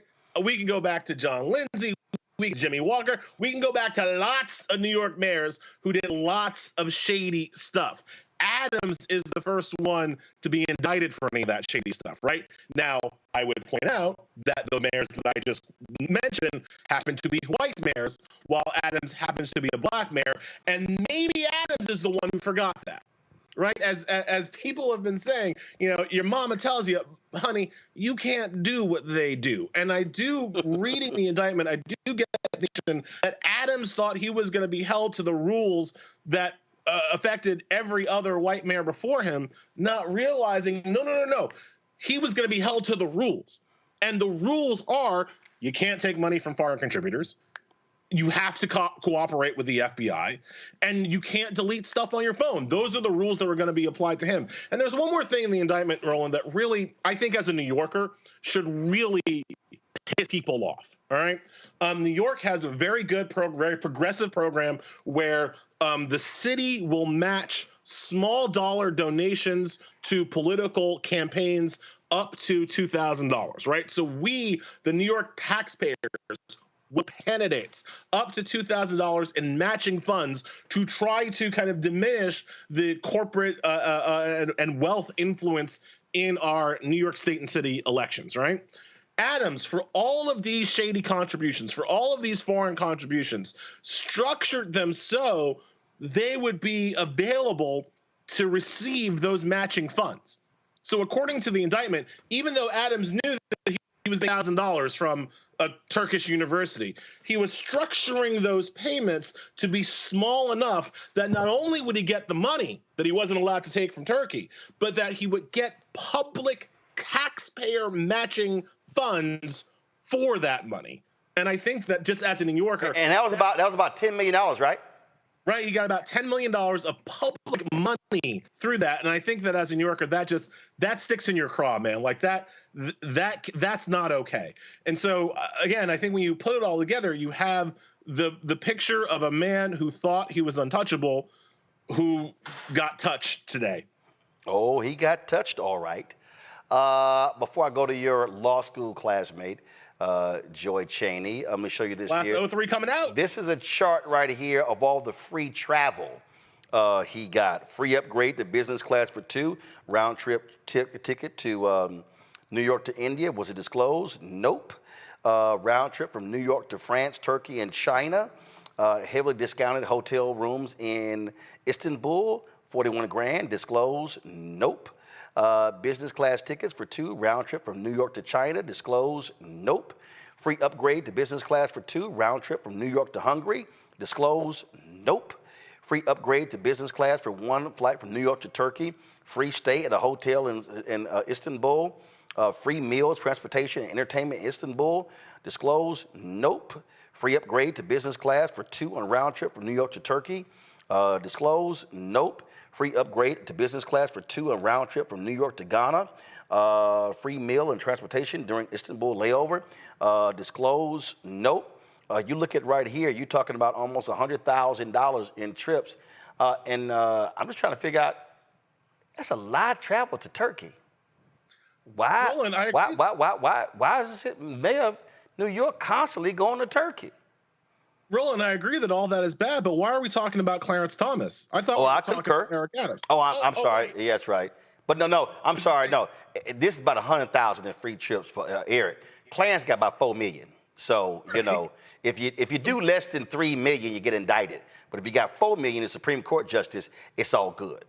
What it shows, again, is how just off the chain the Supreme Court justices are, right? That if you are the mayor of one of the wealthiest cities on the planet, you cannot do this. This is actually an indictable crime if you're the mayor of a city. But if you're one of the 9 unaccountable, supremely powerful Supreme Court justices, apparently you can do this all day and nothing ever bad happens to you, and it's not an indictable crime. And I think that juxtaposition, that imbalance and incongruity really stands out to me as I look at all of Adams' travel expenses. In terms of your actual question, like why is he globetrotting around the world? Clearly the man is fundraising.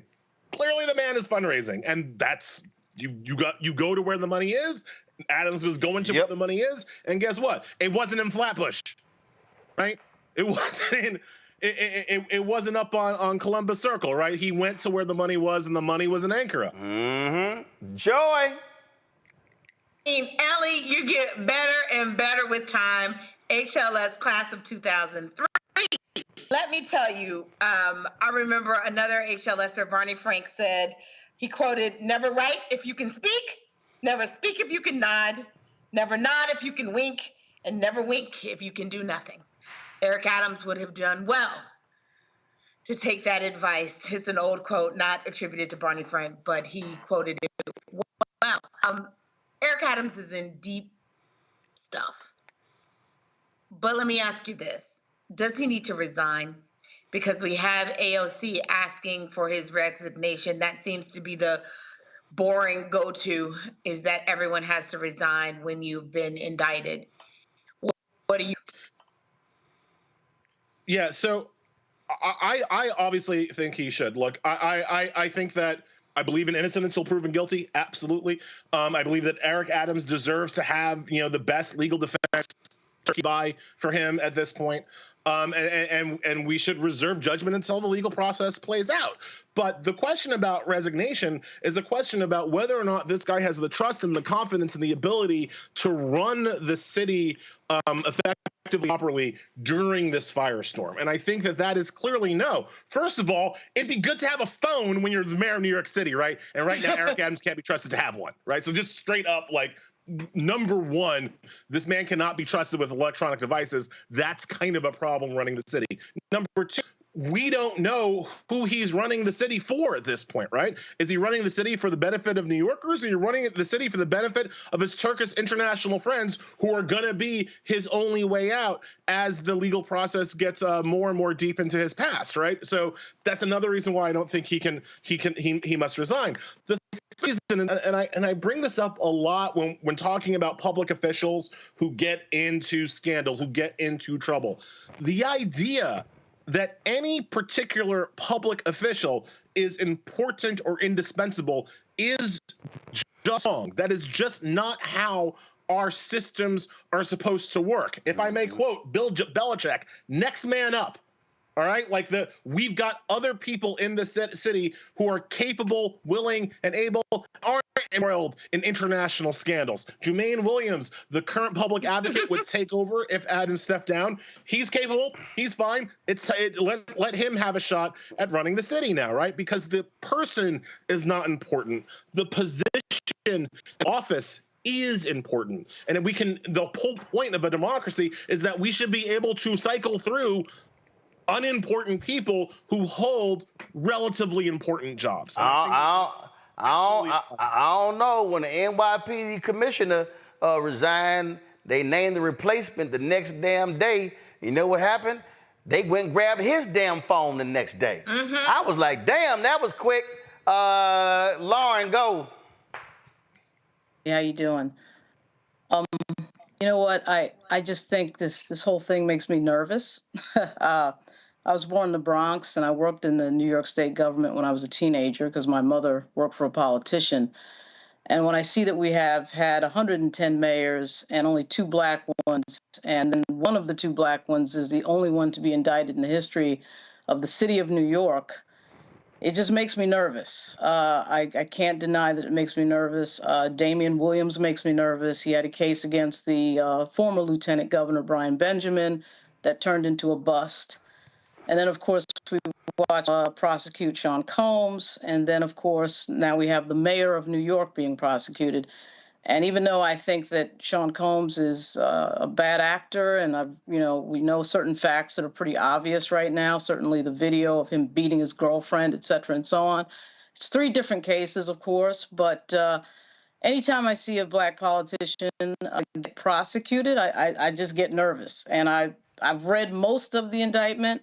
I agree with so much of what Ellie has said, but at the same time, knowing history and COINTELPRO and the disparate treatment of black people in this country, it just makes me nervous. I mean, it just makes me nervous, and I don't like this idea of everyone talking about due process and the presumption of innocence, but not actually believing in it when it's time to believe in it. So if somebody is guilty upon indictment and we don't need to have a trial to find out, then what are we having trials for? I mean, once the person is indicted, if in fact they are guilty at that moment and should resign, we had AOC, who I'm a huge fan of, calling for the mayor's resignation before even seeing the indictment. And to me, that is problematic. I mean, if we're not going to find out in court what the details are, if we're not going to do a trial, and if we're deciding that somebody's guilty automatically upon allegation, then what do we have a court system for in the first place? Well, let me. Yes, go ahead. Actually, you said that the Brian Benjamin case went bust. Actually, it didn't.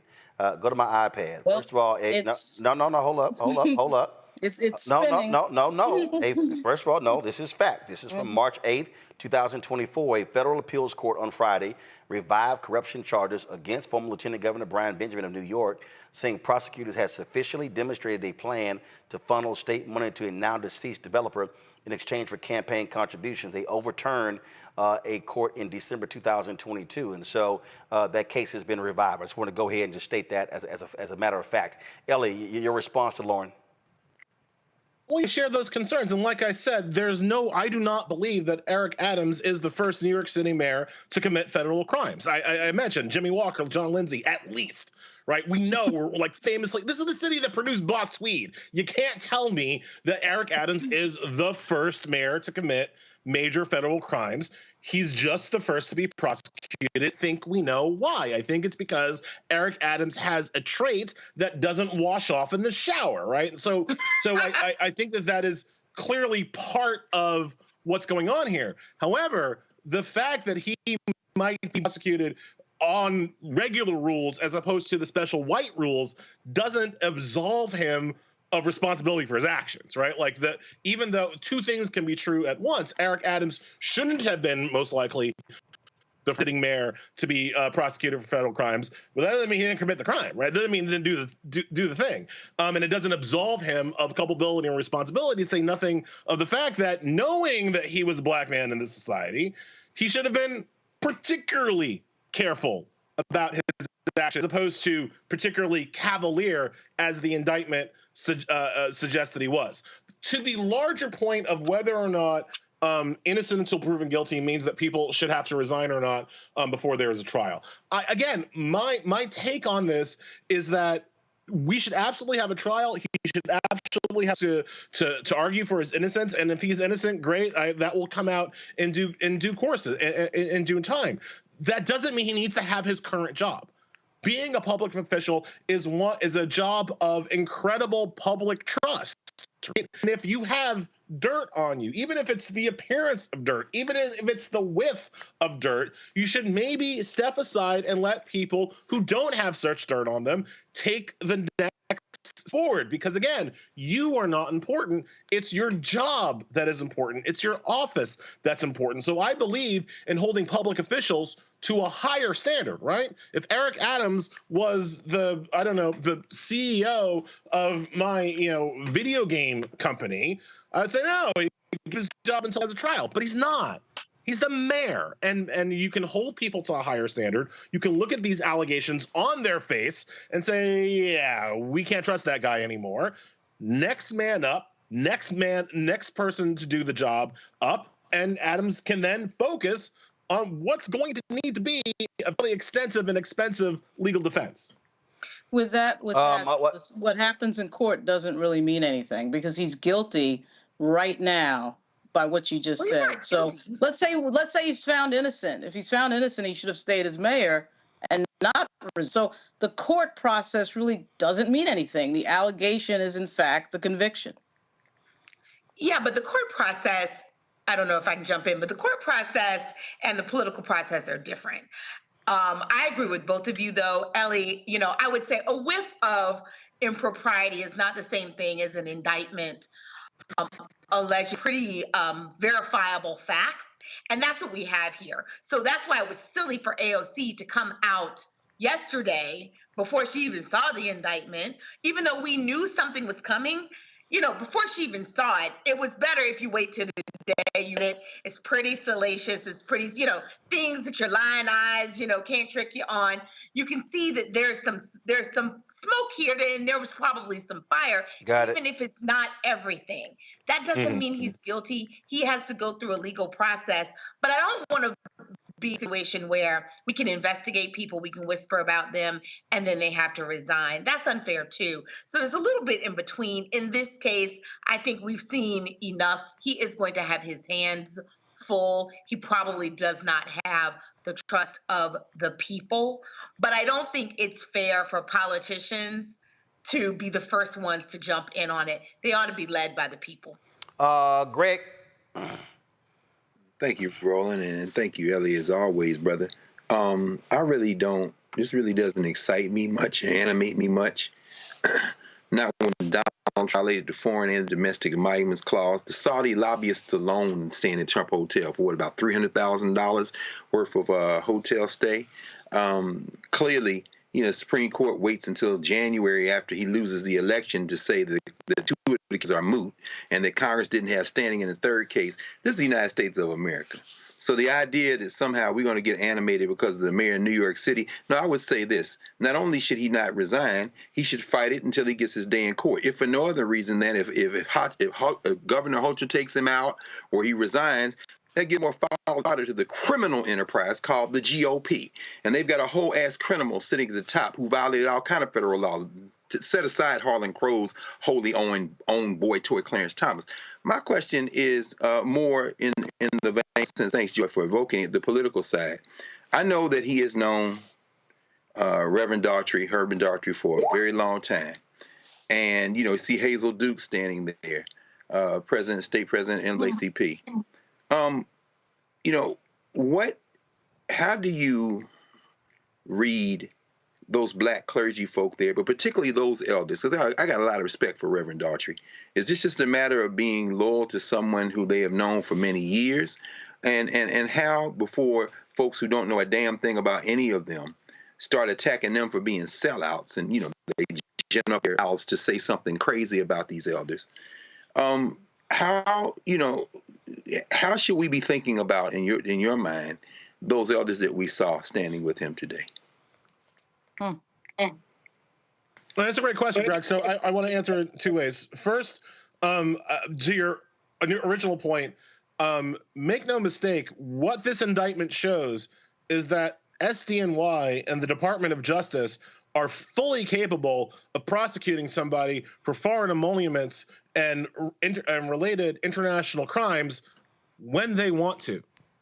And I think that there's no clearer distinction between what's happened in Adams and what didn't happen in Donald Trump than this indictment right here. SDNY can do the job when they want to. And it's very clear that with Trump, they didn't want to do that job. So I totally agree and kind of take that first part of your point. In terms of how to understand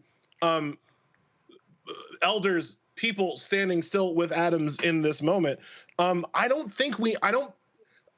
think you value loyalty at some level, right? Like, I think the man, you've been with the man, you are going to stand, you're going to stand with him until the end, right?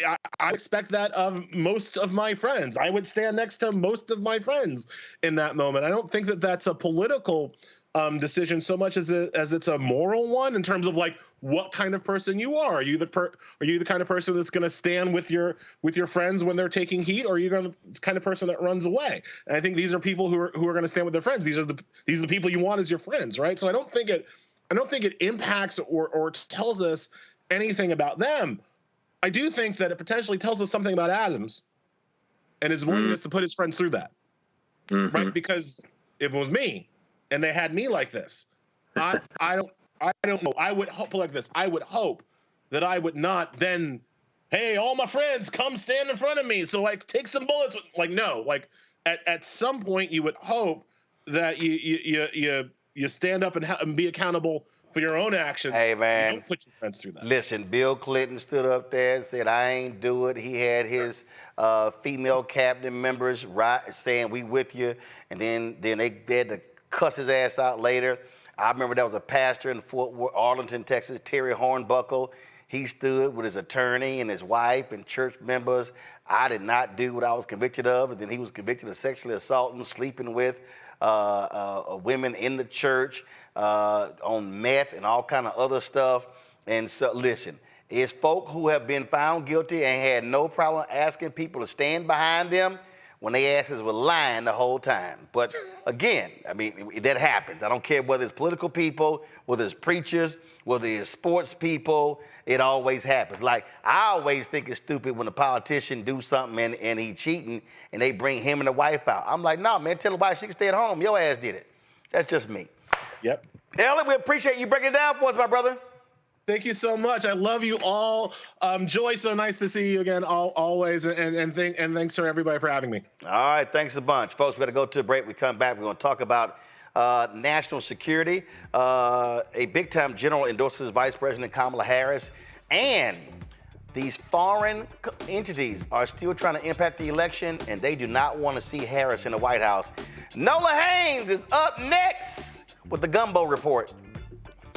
Support the work that we do, folks. Don't forget, join the Bring the Funk fan club. Send your check and money order to P.O. Box 57196, Washington, D.C. 20037-0196. PayPal's R. Martin Unfiltered. Venmo's RM Unfiltered. Zelle, Roland at RolandSMartin.com. Roland at RolandMartinUnfiltered.com. Back in a moment. He told us who he was. Should abortion be punished? There has to be some form of punishment. Then he showed us. For 54 years, they were trying to get Roe v. Wade terminated, and I did it, and I'm proud to have done it. Now Donald Trump wants to go further with plans to restrict birth control, ban abortion nationwide, even monitor women's pregnancies. We know who Donald Trump is. He'll take control. We'll pay the price. I'm Kamala Harris, and I approve this message. Bob and I both voted for Donald Trump. I voted for him twice. I won't vote for him again. January 6th was a wake-up call for me. Donald Trump divides people. We've already seen what he has to bring. He didn't do anything to help us. Kamala Harris, she cares about the American people. I think she's got the wherewithal to make a difference. I've never voted for a Democrat. Yes, we're both lifelong Republicans. The choice is very simple. I'm voting for Kamala. I am voting for Kamala Harris. In 2016, Donald Trump said he would choose only the best people to work in his White House. Now those people have a warning for America. Trump is not fit to be president again. Here's his vice president. Anyone who puts themselves over the Constitution should never be president of the United States. It should come as no surprise that I will not be endorsing Donald Trump this year. His defense secretary. Do you think Trump can be trusted with the nation's secrets ever again? No. I mean, it's just irresponsible action that places our service members at risk, places our nation's security at risk. His national security advisor. Donald Trump will cause a lot of damage. The only thing he cares about is Donald Trump. And the nation's highest-ranking military officer. We don't take an oath to a king or a queen or to a tyrant or a dictator. And we don't take an oath to a wannabe dictator. Take it from the people who knew him best. Donald Trump is a danger to our troops and our democracy. We can't let him lead our country again. I'm Kamala Harris, and I approve this message.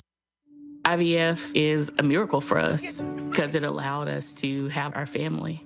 After having my daughter, I wanted more children, but my embryo transfer was canceled 8 days before the procedure. Donald Trump overturning Roe v. Wade stopped us from growing the family that we wanted. I don't want politicians telling me how or when I can have a baby.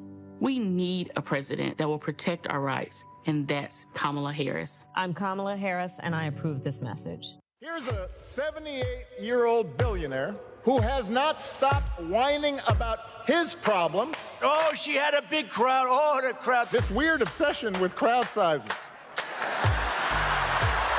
It just goes on and on and on.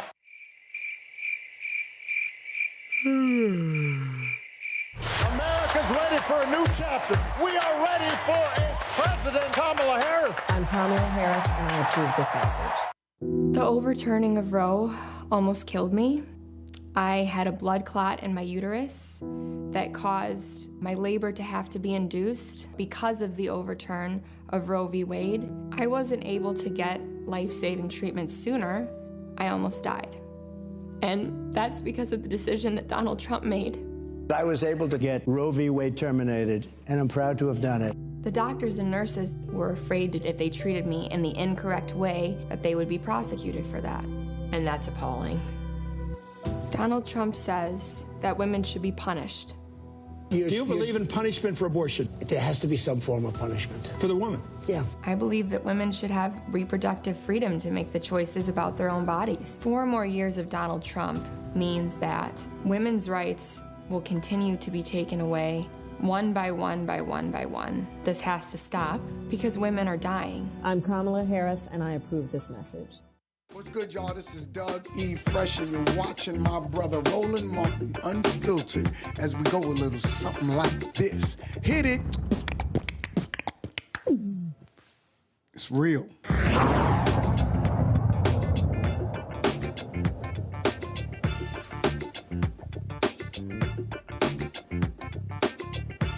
Folks, another big-time general has endorsed Vice President Kamala Harris for president. Of course, Stanley McChrystal, who is the former commander of all U.S. and NATO forces in Afghanistan, wrote an op-ed in today's New York Times where he says, Stanley McChrystal, why Kamala Harris has won me over. He served as Joint Special Operations Commander under George W. Bush from 2003 to 2008 and is the 10th retired top military official to back the vice president. His support contradicts Harris's critics who say she's unfit to lead U.S. foreign policy after her administration's much maligned exit from Afghanistan. Now, folks, we are 40 days away from the election, and misinformation is significant. Internet trolls exist, bots are all over the place, and trust me, foreign entities are doing all they can to impact this election. In a recent national security and foreign policy poll, the presidential race across the battleground states is extremely close, 48% for Harris, 47% for Trump, and 2% for third-party candidates. But what's going on that we are seeing, folks, is, again, the attack by foreign entities trying to impede this election. Dr. Nola Hayes is here with the Gumbo Report. Okay, I'm just messing with her. She's with Georgetown University's School of Foreign Service. She joins us right now. Have Ambassador Linda Thomas Greenfield be mad at me because that's her whole thing. What? She has gumbo diplomacy. So Ambassador, that's him, not me. She got gumbo diplomacy? She does. Yes, that's her thing. You ever tried her gumbo? I have not tried her gumbo. Man, I'm about to send her a text and say, I heard you got some good gumbo. Let's see. Anyway, I do that after the show. But let's talk about what we're seeing. First of all, I'm gonna go back to 2019. There was no Democratic candidate who was under more vicious attack from foreign entities than Senator Kamala Harris. It wasn't even close. Now we're seeing the exact same things.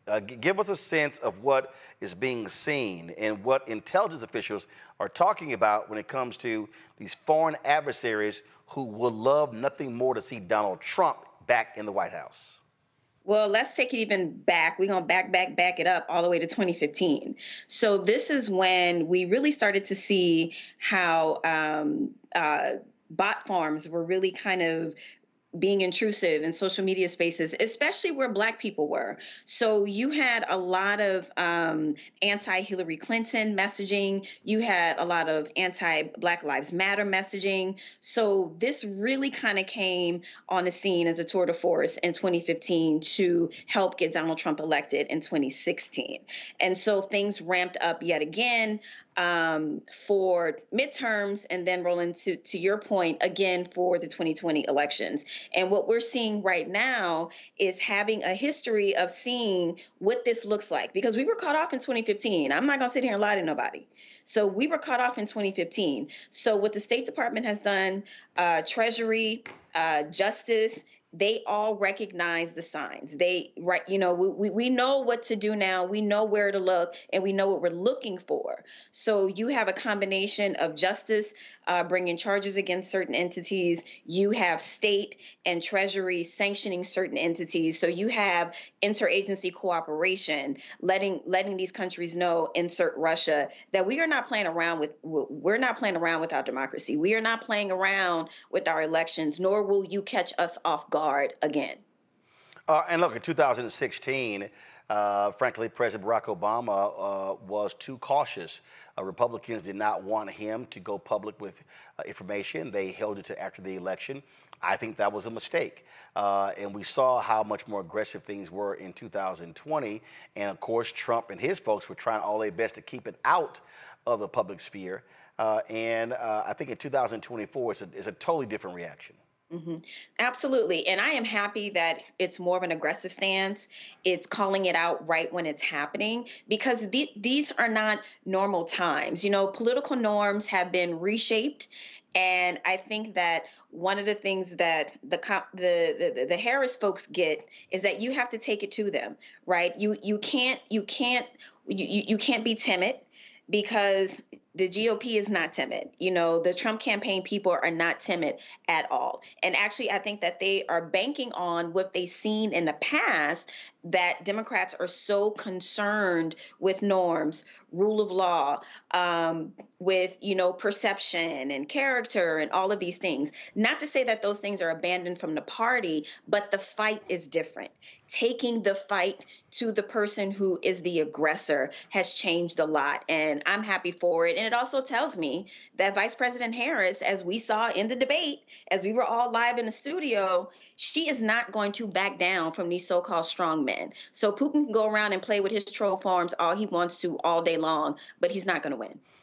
This is from NBC News a couple of days ago. Russia, Iran, and China are using AI in election interference efforts, U.S. intelligence officials say. But they say it's been falling flat, Nola. Because we know what we're looking for. This isn't 2015. We're not going to be caught off guard again. And also, the landscape has changed. So the relationship with China has drastically changed since 2015. It's more adversarial than it has been. And so in terms of what it looks like to produce misinformation, disinformation, we understand what that looks like now. And so this kind of this triangle that you are describing, they all have interest in interfering in the U.S. elections for different reasons, right? But I'll reassert. We know what we're looking for now. We understand the folks who do not like us, right? Yep. We understand our frenemies. Well, it's not even just don't like us. Go to my iPad, Anthony. It's also who they're targeting. This is from Microsoft. They issued a report, Nola. It says Russian election interference efforts focus on the Harris-Walz campaign. They lay out exactly who they're targeting. And so they say Russia and Iran have both undertaken cyber influence operations headed to the 2024 presidential election. In our last report published on August 8th, we detail how Iranian cyber-enabled influence operations sought to undermine the Republican campaign through targeted hack and leak operations. In fact, the United States has indicted some of those Iranians. But they also say the shift to focusing on the Harris-Walz campaign reflects a strategic move by Russian actors aimed at exploiting any perceived vulnerabilities in the new candidates. Initially, Russia influence operations struggled to evolve their efforts following President Biden's departure from the 2024 U.S. presidential race.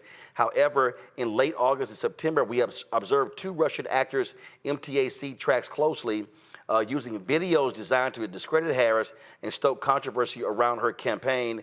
Specifically, they identified news reports as a Kremlin-aligned troll farm, produced and disseminated two inauthentic videos, each generating millions of views, and also producing content about the 2024 Paris Olympic Games to publishing false videos discrediting Vice President Harris. That says all you need to know who Russia wants to see in the Oval Office, because frankly, they know they can control and own Donald Trump. 1,000%. And also, Donald Trump is not a fan and or friend of NATO. So it's a combination of giving Putin everything that he wants regarding Ukraine, and then also, dismantling NATO. Those are the two gets for Putin. So, of course, if I were Vladimir Putin, I would want Donald Trump to win. Vladimir Putin is in a very interesting situation right now. While they definitely have gained territory in Ukraine, that does not necessarily mean that Russia is gaining a strategic advantage in Ukraine to the point where Ukraine is just ready to say, okay, you know what, Russia, we're ready to give you whatever it is that you want. President Zelensky was just here. As we know, as some Republican congressmen are apparently very angry about that visit. While, he definitely is interested coming to the table to maybe talk about a potential exit from the war, Ukrainians are not ready to say we lost anything. So this war, where we sit right now today, Ukrainians are still committed to this war. And so Vladimir Putin is kind of limping in many ways. He's having to make partnerships with strange bedfellows, the kind of alliance and loose security relationship that he has with China, where China is still kind of hedging its bets. Then insert North Korea, which is a very interesting kind of multilateral relationship that China doesn't feel that great about. So Vladimir Putin isn't exactly in the best situation, but to put him in a better situation is to get his bestie Trump back in office, because Vice President Kamala Harris is not going to allow him to do whatever it is that he wants to do. Questions for the panel. Greg, you first. Thank you, Roland, and thank you, Nola. Now, who would rather see Harris-Walz in, and why?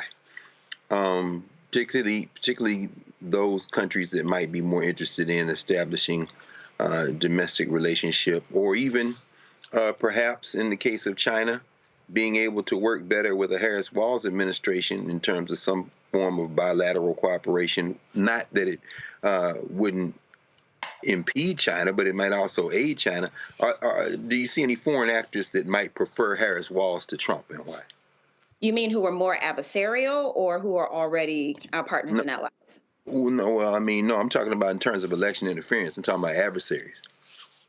So I think that there is an opportunity, with China. I mean, I want to remind Roland's viewing public that the trade situation that we got into with China, the contentious relationship that has been snowballing stems from the Trump administration. So while, yes, our relationship right now is incredibly tense in multiple directions, and they just recently released one of their national security strategies, where she is very interested in kind of recouping China's pride of place on the international stage, something that they call 100 years of shame. And one of the ways that they see them reversing those 100 years is militarily, right? Through defense buildup. And so I say that to say, while there are areas where China has made it very clear that they are interested in overtaking the position that the United States has, because they see us as a declining state, they have been very clear about that. But I still think there are opportunities in a Harris-Walz administration for bilateral conversations to resume, especially along the lines of, economic interdependency. An area where we had cooperation for quite some time, and we both still have incentives to make sure that economic interdependency is still, vibrant and thriving. And then I would also assert, in terms of arms control agreements, while China is building up its military, I mean, agreements are there for a reason. It's one thing to deter the countries in your region because you want to be, you want to be the big guy on campus, so to speak. But in terms of bringing China back to the table to potentially talk about climate issues, to potentially talk about arms control agreements, I don't think those things are completely off the table with a different type of administration. Thank you. All right, I guess I'm up. So, when we talk about foreign policy, I'm so glad to see Mr. McChrystal out. I think he's out there also to rehabilitate his reputation. Google him. That's a story for another time. But, one of the things I think we've forgotten is how horrific Donald Trump was for our foreign policy. And Kamala Harris has been very clear, and I think others have as well. The whole world was laughing at him. Even authoritarian leaders were laughing at him. So, not only, we know about what's going on in Russia and what's happening there. What did the international community feel about Donald Trump? Can you underscore that for us? Build on that point. How much of a joke would we be if we elected this fool again? Well, I am going to start. People in my community will never, ever, ever forget Helsinki when he met with Vladimir Putin as long as we live. To sit there and to agree with Vladimir Putin over your entire intelligence apparatus, no one in my community will ever forget that. Yeah. And when you sit there and when you do that as the president of the United States, of course, everyone is going to, first they're going to be like, did he just say what I think he said? Once they get over that, then they're going to then realize, oh, okay, so the United States is no longer serious, and or Vladimir Putin must have something on him. Because remind us what he said. Huh? Remind us what he said. What he said was that he trusted Vladimir Putin, who was sitting right next to him, over the intelligence community, saying that Russia absolutely 1,000% interfered with our election in 2016. He said, well, Vladimir Putin said that he didn't have anything to do with this, so I'm going to believe him. He said that out his face, looked dead into the camera, and was serious, and said that to the world. And then we know about his shock. That's right. And we know about his Ukraine comments this week, right, where he has been pushing Ukraine into a deal that they do not want with Russia, one that would allow Russia to steal their land and take their freedom. And now he's saying that, he's prematurely saying that Ukraine has lost this war and that there's nothing we can do and sort of that we should fold and give up, calling the people of Ukraine a freedom-loving people dead. let's talk about that. This person clearly is in bed, if you will, with Russia. They have something on it. So I want to start actually with the poll that Roland opened this segment up with. So those figures are from National Security Action's poll that they did in battleground states. And so what was overwhelming throughout this particular poll was Americans actually support continued military. They support sending military aid to Ukraine, 53% to 34%. So there is a lot of support for Americans to continue to support Ukraine militarily. In that same report, what people said is that overwhelmingly that they believe that Vice President Kamala Harris is, she's steady. That she's calm, she doesn't create chaos, and that in a situation where you have Donald Trump on one hand, who is making very clear statements that, yes, America first, but we would also be isolationists. Now, you can have an America first approach. I am all for that, but to go it alone on the international stage because you are afraid, or whatever the situation is between him and Vladimir Putin, to give him whatever it is that he wants. The American public do not want that. They want a strong leader, they want a steady leader, and they want a leader who isn't going to continue to get us mired in chaos and have North Korea, y'all going back and forth on Twitter talking about, with nuclear threats and stuff like that. That's not what the American public wants. So, I want to kind of dispel this myth that Americans are tired and we want to move on from Ukraine. Yes, some of that exhaustion exists, but Americans understand overwhelmingly what's at stake if we do not continue to support Ukraine. And that's my whole point here. Lauren? You probably saw the hearing that Mark Warner did on foreign interference. I think it was last week.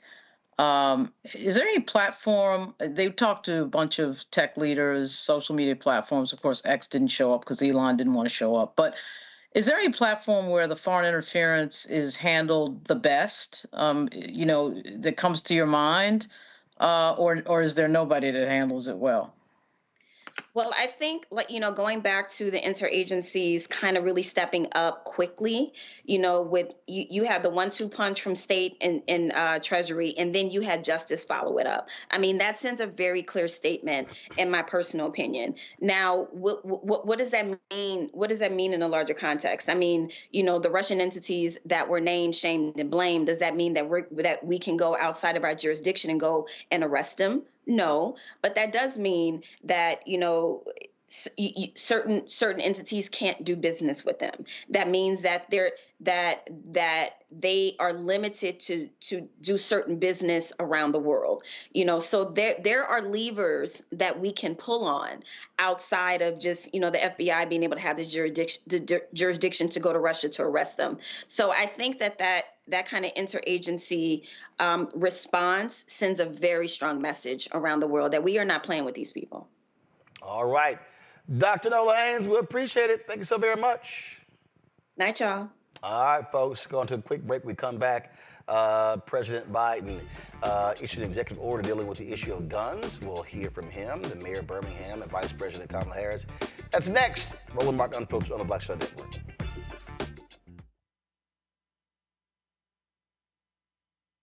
He told us who he was. Should abortion be punished? There has to be some form of punishment. Then he showed us. For 54 years, they were trying to get Roe v. Wade terminated, and I did it, and I'm proud to have done it. Now Donald Trump wants to go further with plans to restrict birth control, ban abortion nationwide, even monitor women's pregnancies. We know who Donald Trump is. He'll take control. We'll pay the price. I'm Kamala Harris, and I approve this message. Folks, President Joe Biden and Vice President Kamala Harris addressed gun violence today at the White House. Biden signed an executive order focusing on the trauma inflicted on children by active shooter drills in schools on the first anniversary of Biden's Office of Gun Violence Prevention. The order will also tackle the threat of machine gun conversion devices. Small devices are made with a 3D printer, turning a handgun into a fully automatic weapon. Here is some of what was said at the ceremony. First, the president, and then the other speakers. and murdered. And with your help, we passed the Bipartisan Safer Communities Act, the most significant gun violence in 30 years.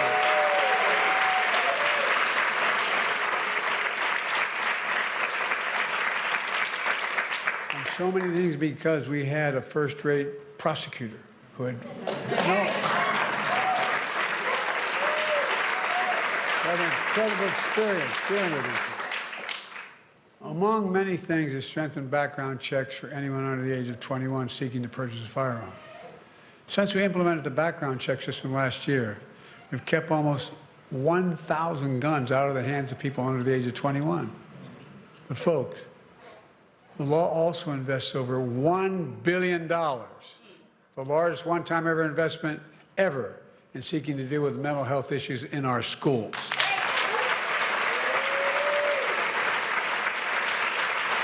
When we took office, we promised to take on the crisis of gun violence. And we passed, under the president's leadership, the first major gun safety law in nearly 30 years, a bipartisan law, which includes an historic investment to address the trauma caused by gun violence. We are hiring 14,000 new mental health counselors in public schools across our nation. We need to hire more. We need to hire more. But it is the single largest investment in student mental health in history. And for as much as we have accomplished, more must be done. We need more leaders. We need more leaders like the leaders in this room, in Congress, who have the courage to take action, to stand up to the gun lobby, and to put the lives of our children first. Last week, I am honored to serve as mayor of the city of Birmingham, Alabama. I want you all to know that I am not here representing myself. I am here representing the 200,000 residents I serve. Gun violence. Gun violence is what I would say, very personal to me. Because I know the scream of a mother when her child is killed. I know that because I heard it from the voice of my own mother when my brother was killed by gun violence. I know that scream, I heard that scream again this past Saturday as the lives of 4 people were stolen and 17 other victims were shot during a horrific mass shooting in Birmingham. Saving lives. Saving lives should not be partisan. That's right. Saving lives should not be Democrat or a Republican thing.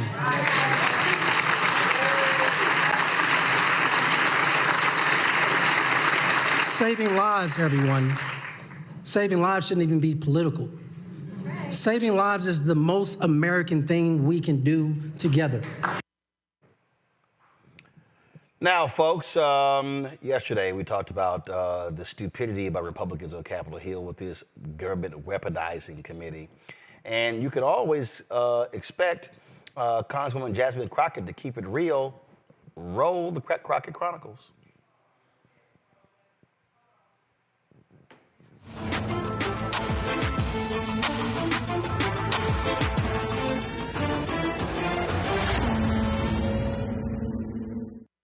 Thank you so much, Mr. Chair. And I'll pick up maybe a little bit where my colleague just left off, and the question was about Butler, Pennsylvania.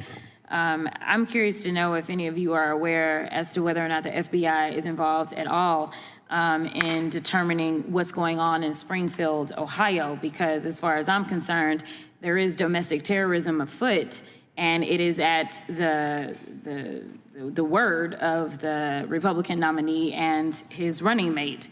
So do we know if anyone is checking into that on the federal level? I'm just curious. Just a yes or no, anybody? I don't know. Okay, perfect.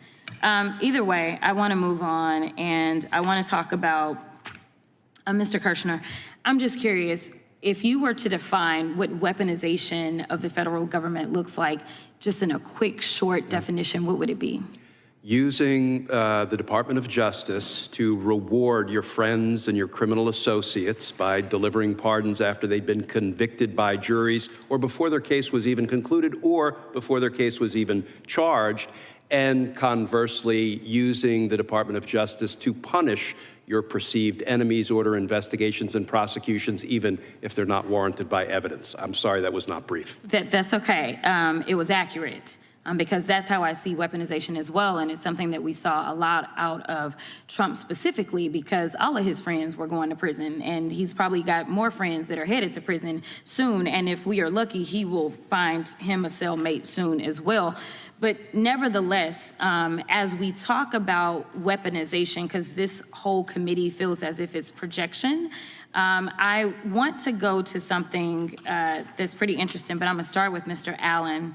I wasn't on this committee the first time you were here, so this is the first time we're interacting, but I am caught up to speed, and I have a simple question for you, yes or no. Do you believe that career employees like yourself should have your job taken away even if you've done your job well and followed agency rules? Do you think it's right to be fired just because you have political disagreements with those above you?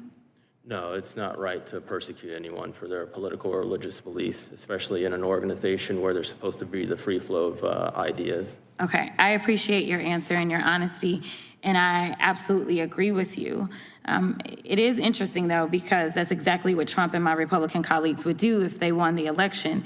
It's spelled out in Project 2025. Trump would strip due process rights available to career civil servants and remove, suspend, or reduce their pay in an all-out effort to oust agency employees for partisan reasons rather than because of issues with merit or performance. And before you say Trump and Project 2025 aren't affiliated, I'd ask unanimous consent to submit into the record Trump's campaign page where he claims on day one, I'd reissue 2020 executive order restoring the president's authority to fire rogue bureaucrats, and I will wield that power very aggressively. The only reason democracy is standing strong today is because we had public servants who pledged loyalty to the Constitution and rule of law and not to Donald Trump. Mr. Kirshner, your testimony today demonstrates you're familiar with Project 2025. Is that a fair statement? Particularly as it pertains to the Department of Justice. Okay. And you are aware, or maybe you're not, we'll see, on page 547 that Project 2025 states its goal of implementing a top to bottom overhaul of DOJ that, quote, must include the FBI, because anything less would, quote, guarantee the failure of the conservative administration's agenda. That does not make a lot of sense to me. Okay, but that's in Project 2025. It is okay. Yes, it is. All right, just wanted to clarify that. And also this agenda includes, for example, enforcing federal criminal laws against providers and distributors of abortion medication, as well as rescinding policies that hold that sex discrimination includes discrimination on the basis of sexual orientation, transgender identity, among other things. Is that correct? Yes, Representative, on page 562, they talk about aggressively going after prosecuting, quote, providers and distributors of abortion pills that use the mail. So folks who are, mailing abortion pills to women who need it, that is really not what is endangering our country or inspiring, violent crime. I absolutely agree. This week, the New York Times reported multiple instances of Trump trying to weaponize the DOJ to retaliate against his political enemies, finding that, quote, Mr. Trump told Mr. McGahn that he wanted to order Mr. Sessions, the Attorney General, to prosecute Mrs. Clinton and Mr. Comey, and if Mr. Sessions refused, he would take matters into his own hands. I know my time is running out, so I just have to ask, Mr. Chairman, given you've convened this hearing, theoretically it's you, given that you've convened this hearing on weaponizing federal agencies, will you commit to publicly condemning Trump for attempting to weaponize the government and condemn Project 2025 for its efforts to do the same? Gentlelady's time has expired. Bottom line is we see, Lauren, this is an absolute waste of time, this stupid weaponization committee of Jim Jordan, and of course the individual who still has refused to accept a subpoena that took place. And so these Republicans, They come up with one stupid hearing after another. And now you got Comer saying, oh, now he wants to investigate Zelensky flying to Pennsylvania. I mean, really? This is why this House is the least productive House in decades.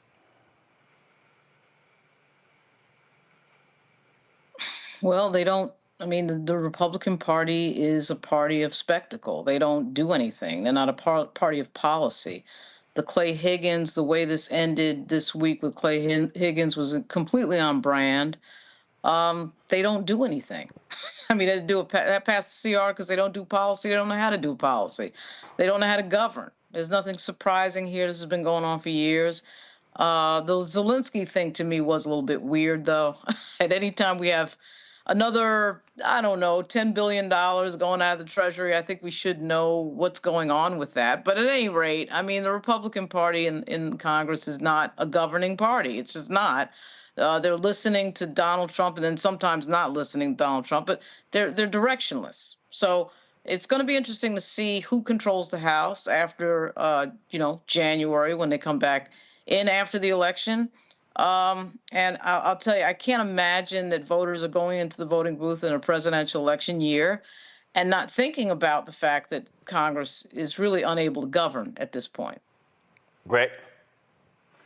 Yeah, I agree with Lauren. I mean, you have the MAGA Muppet, MAGA Mike, needing Democratic votes to get anything passed. And, of course, that saved the latest extension, of course, of the for the debt ceiling, at least funding the government through December. But the price for it, MAGA Mike wanted to get that citizenship requirement, proof of citizenship requirement through, and he couldn't do it because the Democrats, he needed their votes, and they were like, hell no. Jim Jordan is a perfect example of what has happened with the GOP. The GOP has imploded. It's no longer, as Lauren said, it's not a serious party.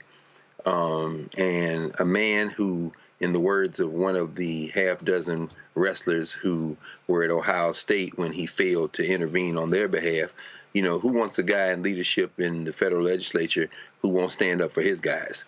And we know in the gymnasium of Jim Jordan's mind, the pride of Troy, Ohio, it's all about standing up for his master. His master isn't just Donald Trump. His master is staying in the federal legislature. If the citizens of Ohio had any sense at all, they'd turn him out.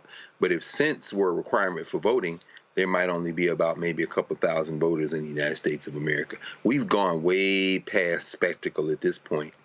We're at a point now where the existential threat isn't just to the federal polity, isn't just to the concept of democracy. It's to the very globe, because the United States has nuclear weapons, not just Russia, not just China, not just whoever else, North Korea, but the United States of America. And we are a hair's breadth away of turning over those nuclear launch codes and everything else to a madman and a party that, once that happens, will sit back like they had nothing to do with it. Indeed, indeed. All right, folks, we certainly appreciate it. Thank you so very much. Let me thank Joy. Let me thank Lauren. Let me thank Greg for being on today's show. I appreciate it. Thanks a lot. Folks, listen, we're going to keep doing what we're doing. We'll be back here tomorrow. I'm going to show you Congresswoman Stacey Plaskett's takedown of Jim Jordan on this hearing. So we're going to have that for you tomorrow. Also, we are going to talk about these Democratic PACs. Why are they not spending money on black people? And I've been emailing 4 of these PACs for now 10 days. They want to respond to an email. Okay. I'm going to start naming people tomorrow. I keep telling y'all, y'all keep playing games, you're going to get called out. So that's tomorrow's show. Folks, support the work that we do. Join our Bring the Funk fan club. Send your check and money order. P.O. Box 57196, Washington, D.C., 20037-0196. PayPal is R Martin Unfiltered. Venmo is RM Unfiltered. Zelle, Roland at RolandSMartin.com. Roland at RolandMartinUnfiltered.com. We're still working through all this drama with Cash App. We'll try to support. We'll let y'all know how that goes tomorrow. And then, of course, download the Black Star Network app. Apple phone, Android phone, Apple TV, Android TV, Roku, Amazon Fire TV, Xbox One, Samsung Smart TV. Be sure to get a copy of my book, White Fear, How the Browning of America is Making White Folks Lose Their Minds. Available at bookstores nationwide. Folks, I will see y'all tomorrow. Hey, don't forget, I'm rocking the I Am a Man shirt. I am a man. Be sure to vote. Of course, this, was the signs made popular by the Memphis sanitation workers. And if you missed our tribute to William Lucy, who worked with those sanitation workers, major labor figure, go to our Black Star Network app, check it out, or go to our YouTube channel. We have the stream there as well. Folks, that's it. I'll see y'all tomorrow. Y'all know how we always do the show. Holla! Black Star Network is here. Oh, no punch! I'm real revolutionary right now. Thank you for being the voice of Black America. All momentum we have now, we have to keep this going. The video looks phenomenal. See, this difference between Black Star Network and black-owned media and something like CNN. You can't be black-owned media and be scared. It's time to be smart. Bring your eyeballs home. You dig?